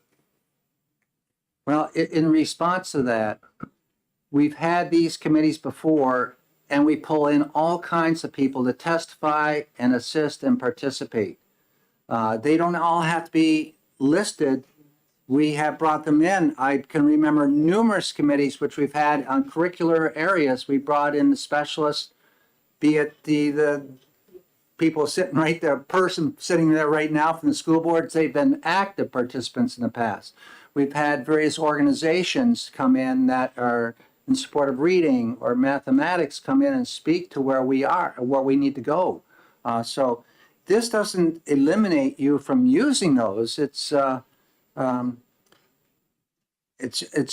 vehicle that the state has set up to do what you're asking to do by way of this way right here. Unless you're willing to put together all the staff here and have all these people voting on something, pulling them in, it's going to be a huge, huge task when it can be done efficiently with what we have in the books right now. And done immediately. Representative Cordelli? Thank you. Yes, even with study committees over the summer, we've pulled in many different groups, many different people. So that is common and is part of the process. And I see the duplication between this and the Oversight Committee just in lines 27 and 28 with the recommendations parallel what's in statute now for the Oversight Committee. So I think I agree with the chairman in that, if we really want to take a look at the minimum standards, we have in place already the vehicle to do that. Representative Cascadden? Just repeat that oversight, RSA, please. 193-C, capital C, colon 8, dash small a. I was just, it's page 5.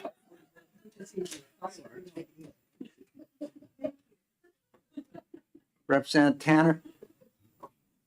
The page number. Oh, she's giving the page number. Okay. Representative Ellison, your hand up? Yes, please. I think it's related to the bill, not necessarily the substance, but what I'm wondering, and this is anyone's guess, but I'd like to hear some guesses. When are we going to see the draft of the standards? Are we talking about another month? Are we talking about 3 months? Are we talking about September? And are there any assurances from anybody that there's a date out in the future where they will be available? Okay, Becky, you have your hand up.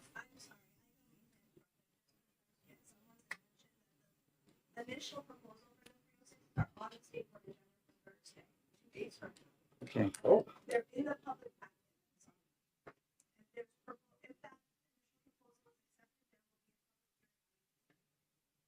On what day? And when are they going to be available? So that means they're available. Okay, thank you.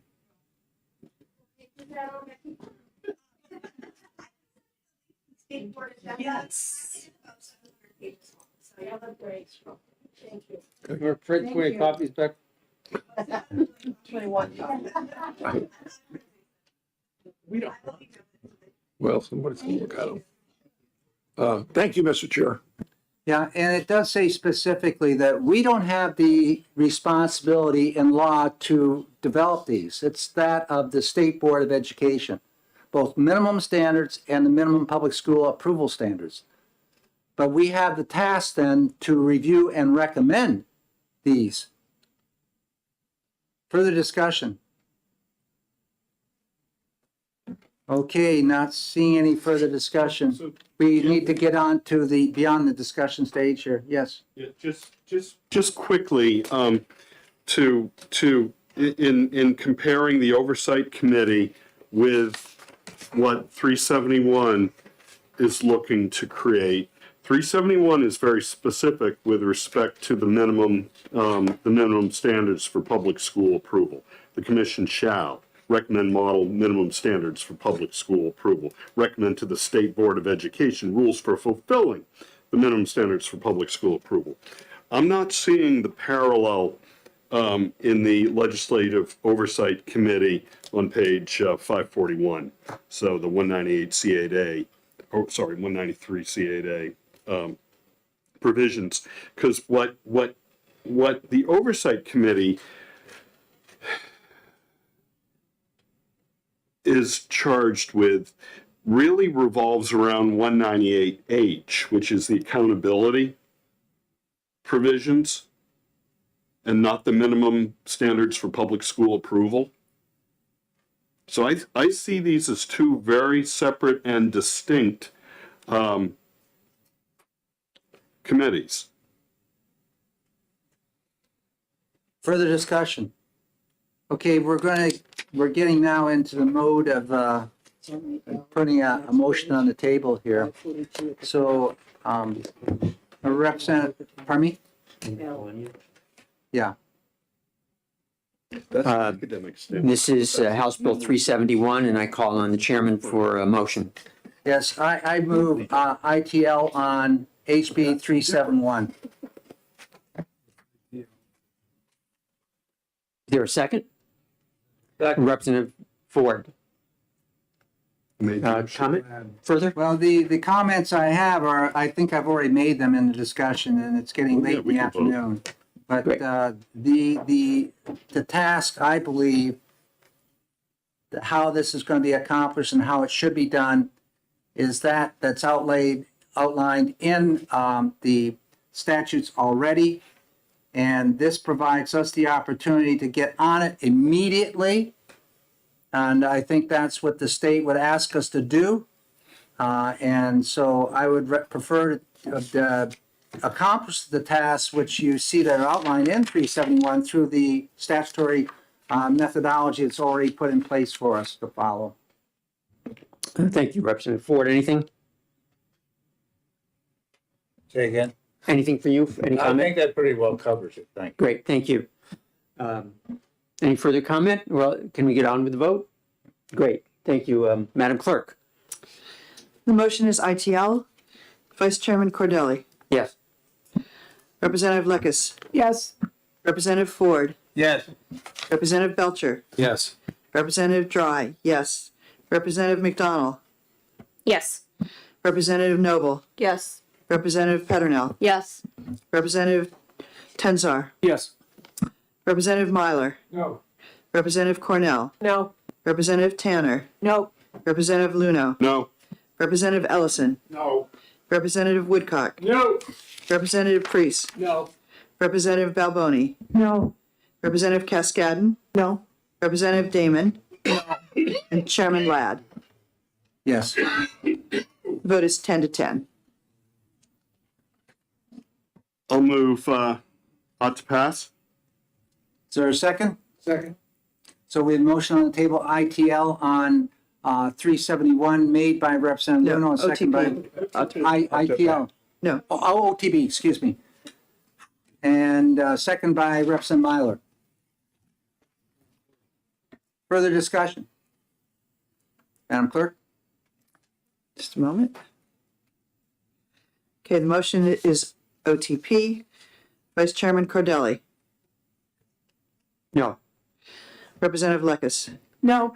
Representative Ford. No. Representative Belcher. No. Representative Dry. No. Representative McDonald. No. Representative Noble. No. Representative Peternell. No. Representative Tenzar. No. Representative Myler. Yes. Representative Cornell. Yes. Representative Tanner. Yes. Representative Luno. Yes. Representative Ellison. Yes. Representative Woodcock. Yes. Representative Priest. Yes. Representative Balboni. Yes. Representative Cascadden. Yes. Representative Damon. Yes. Chairman Ladd. No. The vote is 10 to 10. Are there any further motions? Not seeing any, there's no recommendation made. I'll write the ITL motion, and Representative Luna, I'm assuming you'll write the. Okay. Okay. Got a couple bills here. One more to see. We did 371. We did 625. 451. Yeah, 451.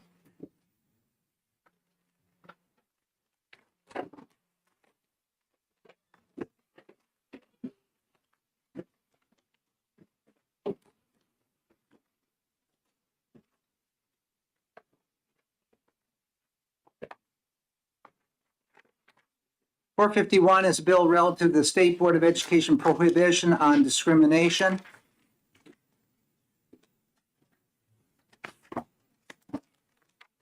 Okay. Representative Cordelli, you recognized for a motion.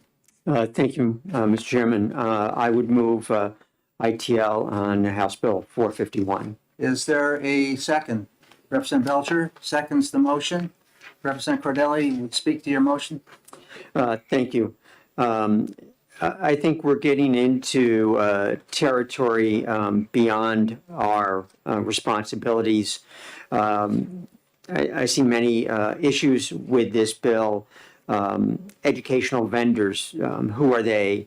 There is indications that any child in an approved home education program might have this applied to them.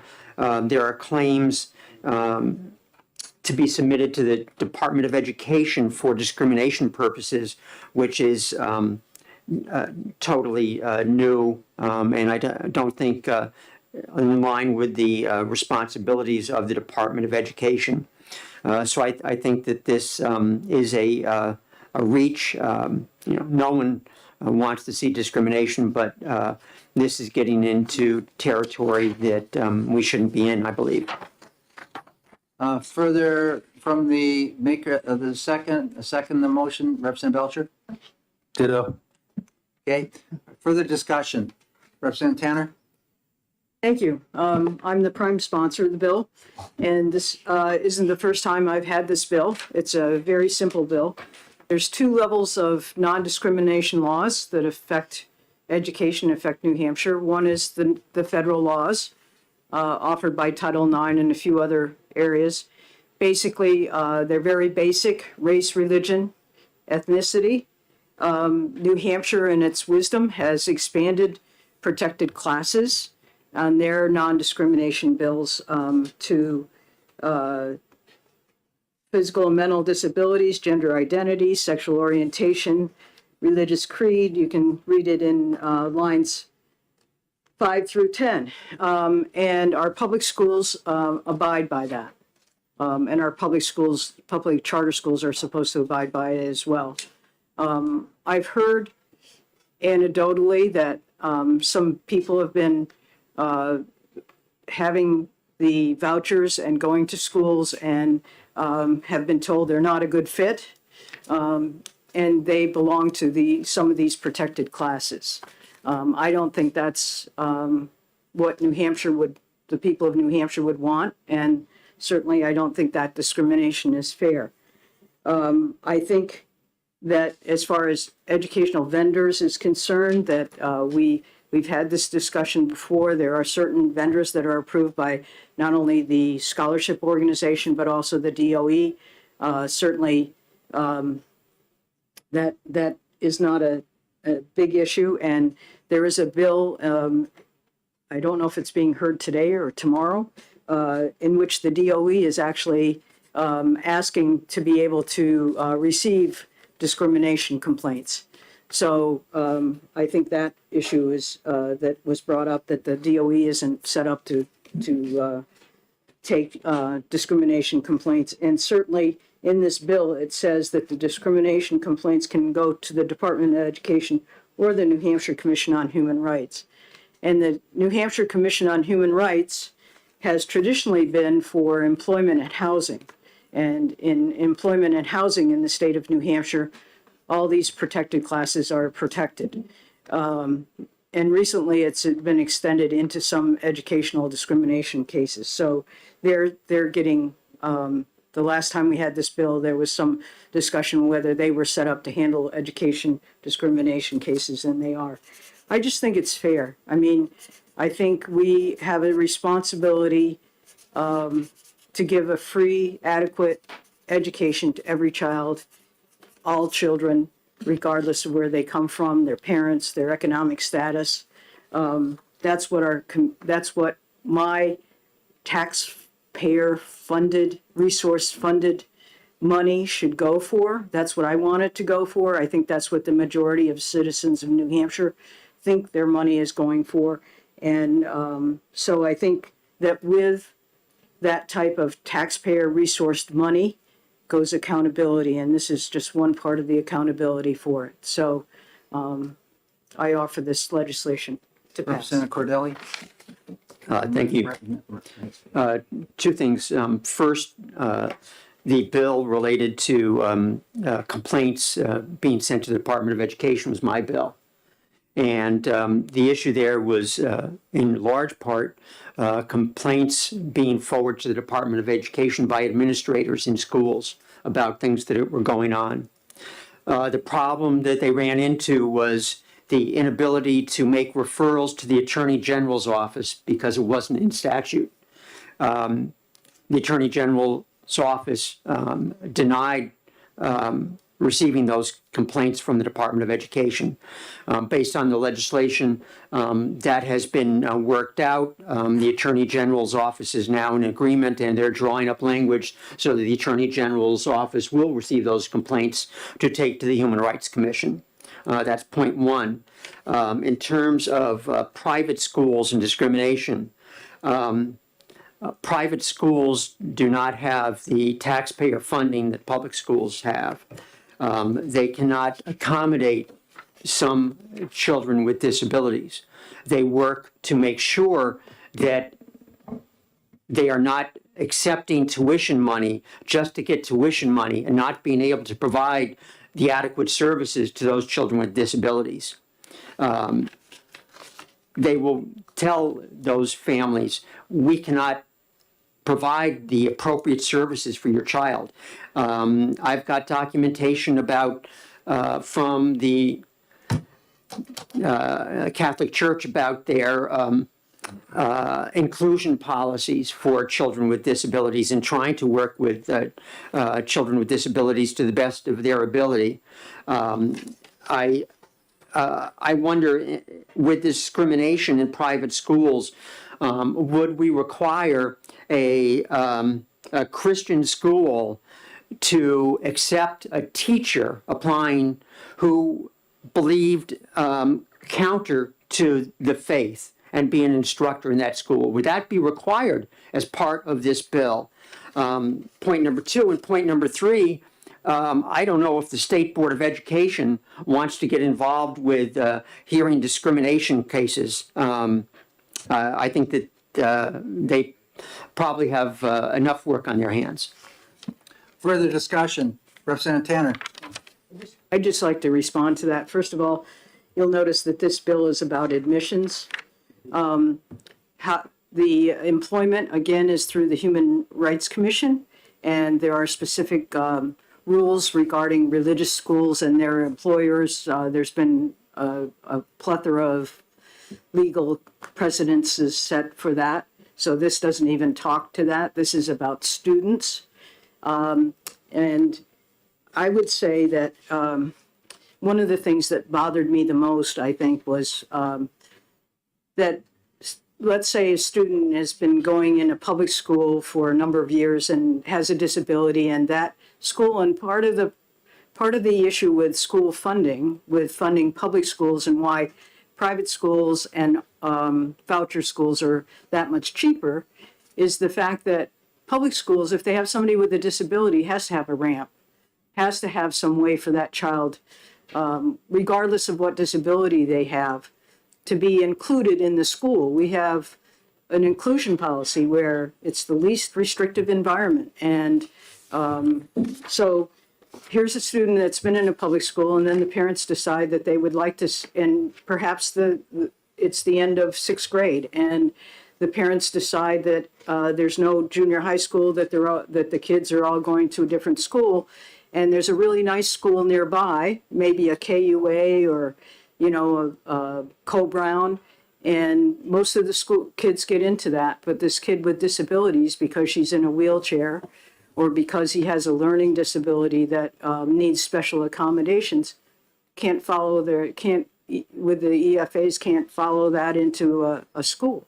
I think that's, when you think of it as that, or the fact that the kid is turned away because they're not a good fit, because perhaps their parents are LGBTQ. That, to me, is not what I want my taxpayer money going for. That's not what the public good is. That's not what is right in my mind, so. Representative McDonald. Thank you, Mr. Chair. It has been mentioned a number of times that a student might be told they are not a good fit for a program because they are a member of one of these protected classes. But that appears to be an implied causation. Do we have reason as a committee to believe that it is because they are a part of one of these groups? As you mentioned, a parent could be LGBTQ. Was there testimony presented that I am not recalling that says that it is because they are one of those, or could there be another reason the institution may have for finding someone may not be a good fit for a number of reasons?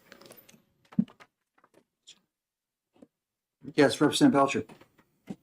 Thank you, Mr. Chair. I just wanted to draw some attention to one particular part that I find a bit curious because most of this proposed bill, the language, seeks to expand protected categories, but there's one small area that seems to actually limit protected categories.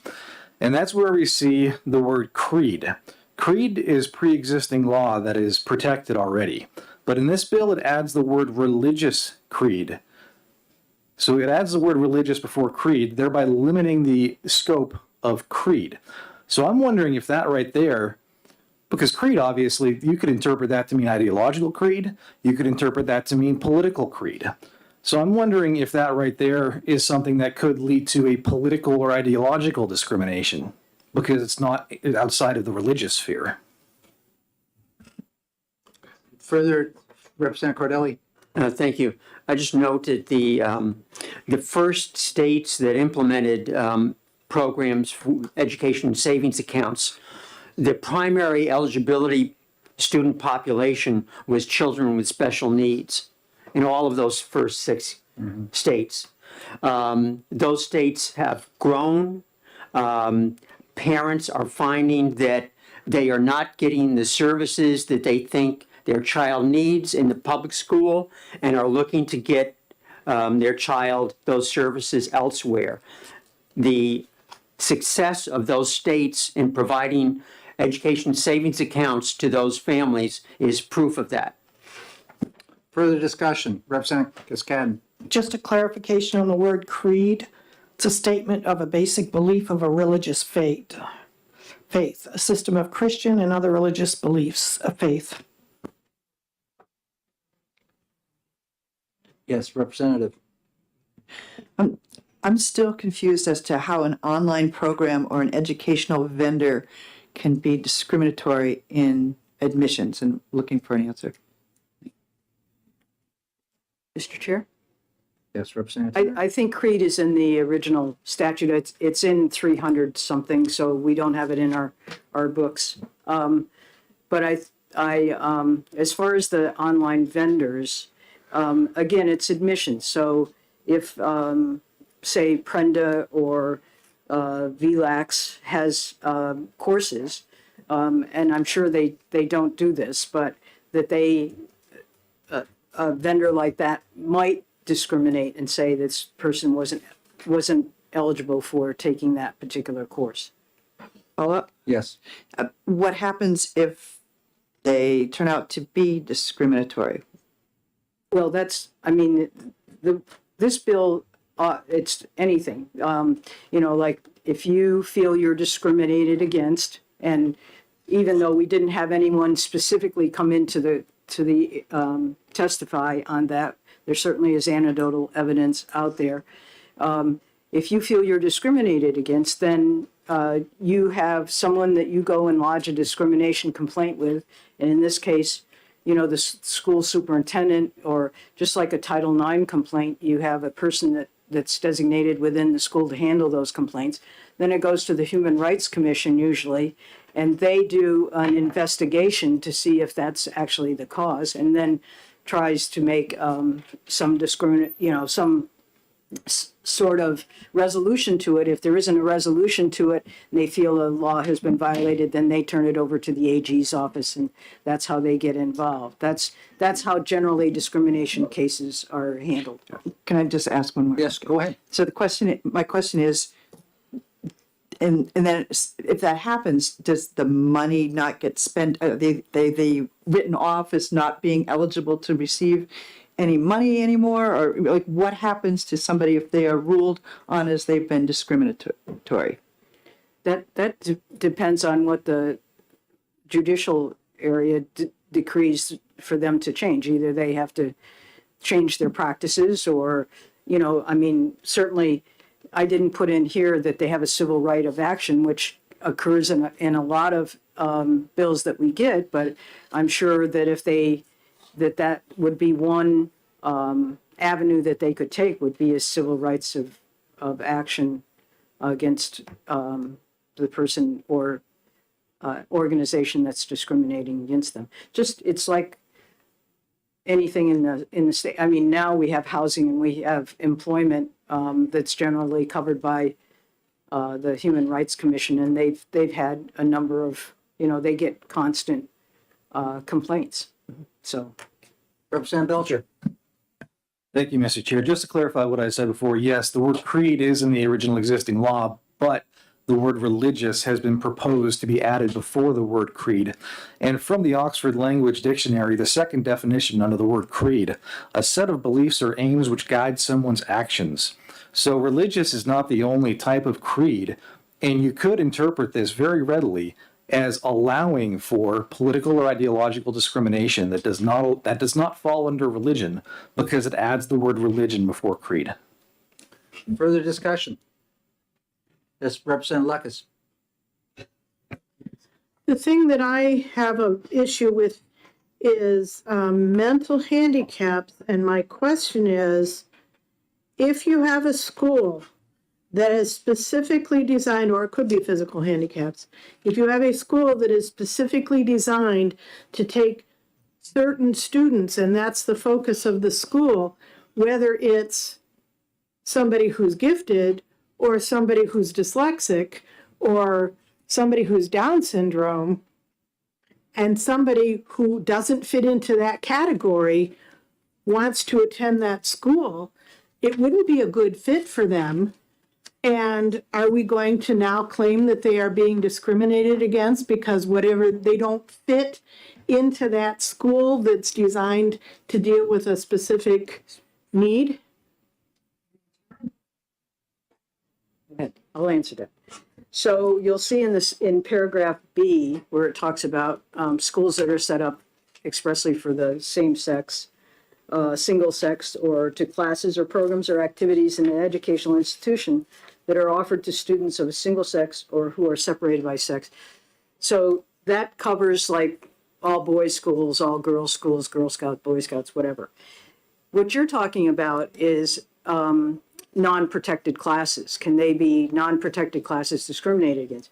These are the people that are listed here. These are the categories of protected classes. They're there because they have had a history of discrimination and therefore have received protected status from the government and from the New Hampshire government. And so it pertains to these people applying to a public, something that has taxpayer resourced funds, public funds, that they should have admissions that does not discriminate against these people. What about if it's a school for the gifted and the child isn't gifted? That's the gifted isn't a discriminated class, but somebody who is, maybe they have whatever. You can't use gender identity, sexual orientation, religious creed, color, marital status, physical or mental disability, national origin, economic status. Those are the ones. Physical or mental disability, that's what I'm talking about. If their mental disability. Gifted is a mental disability? No. If the school is designed for a gifted program. Yeah. And somebody with a mental disability that will preclude them from doing it all well in a gifted program, they are a protected class. Can they say discrimination because they don't get into the gifted school? If they're treated any differently than anybody else. In other words, in order to get into a gifted school, I would assume that you have to demonstrate that you're gifted through a test or whatever. And if they can perform on that test, regardless of whether they're in a wheelchair or not, they should be allowed to be in that gifted program. If they have brain injury that precludes them from being, or some sort of genetic problem that keeps them from having the ability to pass that test, that's not being discriminated against because of their disability. It's they're not getting in because they don't do the test. They can't achieve the gifted status. Further I think I discussion? could use that same argument for any of Representative those. Cordelli? Thank you. I believe there's a school in Rochester that caters to students with dyslexia. What was the name of it? Gillingham, yeah, program. And so if someone without the dyslexia issue comes to them and is denied admission, is that discrimination? We're talking about protected classes. We're talking about protected classes that are discriminated against because of how they look, what they, their ability or disability, their sexual orientation. That's what we're talking about. We're not talking about schools that are for dyslexic and somebody who doesn't have dyslexia can't get in. If somebody has dyslexia and is in a wheelchair and is denied access to that school because that school does not have handicap accessibility and doesn't want to have them come, then yes. But if they apply to the school and there's no demonstrated dyslexia and that's what they do, that's not discrimination. Further discussion? May we have no more discussion? Wonderful. Okay, I will do that later then. I just had an attorney want me to respond to something here, not on this bill. Okay, so not seeing any more discussion on this bill, we do have a motion on the floor. The motion is to ITL the bill. We're talking about this bill, right at the bottom here, or it's HB 451, relative to the State Board of Education prohibition on discrimination. No further discussion. Would Madam Clerk, you please call the roll? Motion is ITL. Vice Chairman Cordelli? Yes. Representative Leckus? Yes, Representative Ford? Yes. Representative Belcher? Yes. Representative Dry? Yes. Representative McDonald? Yes. Representative Noble? Yes. Representative Peternell? Yes. Representative Tenzar? Yes. Representative Myler? No. Representative Cornell? No. Representative Tanner? No. Representative Luno? No. Representative Ellison? No. Representative Woodcock? Nope. Representative Priest? No. Representative Balboni? No. Representative Cascadden? No. Representative Damon? No. Chairman Ladd? Yes. 10 yeas, 10 nays. Further motion, Representative Tanner? Yes, I'd like to make a motion off to pass, please. Is there a second? Second. Okay, Madam Clerk, we have a motion made by Representative Tanner, OTP, and second by Representative Myler. Representative Tanner, do you care to speak to your motion? I think I've done enough. Okay. How about you, Representative Myler? Ditto. Good. Any further discussion? When you're ready, Madam Clerk. Motion is ought to pass. Vice Chairman Cordelli? No. Representative Leckus? no, Representative Ford? No. Representative Belcher? No. Representative Dry? No. Representative McDonald? No. Representative Noble? No. Representative Peternell? No. Representative Tenzar? No. Representative Myler? Yes. Representative Cornell? Yes. Representative Tanner?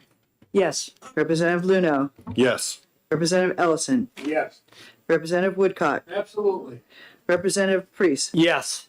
Representative Balboni? Yes. Representative Cascadden? Yes. Representative Damon? Yes, please.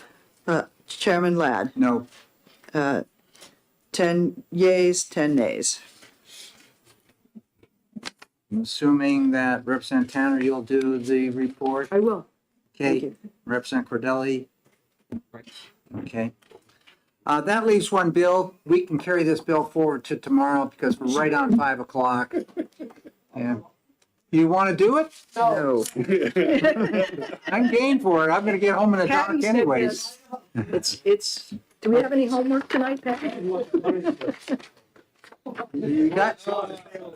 Let's do that to DA. No, we don't serve pizza here. 4 o'clock in Friday afternoon, do you? Okay, so with that, we're going to carry forward tomorrow, 6:29. If you can look at the docket for tomorrow, we have some heavy lifting tomorrow as well. So it will be a busy. Yeah, and there will be a Republican caucus tomorrow at 9 o'clock. Representative Myler, you you're gonna have a caucus tomorrow morning. I'm doing Yeah. Thank you for coming. Okay, okay. Sticking with us.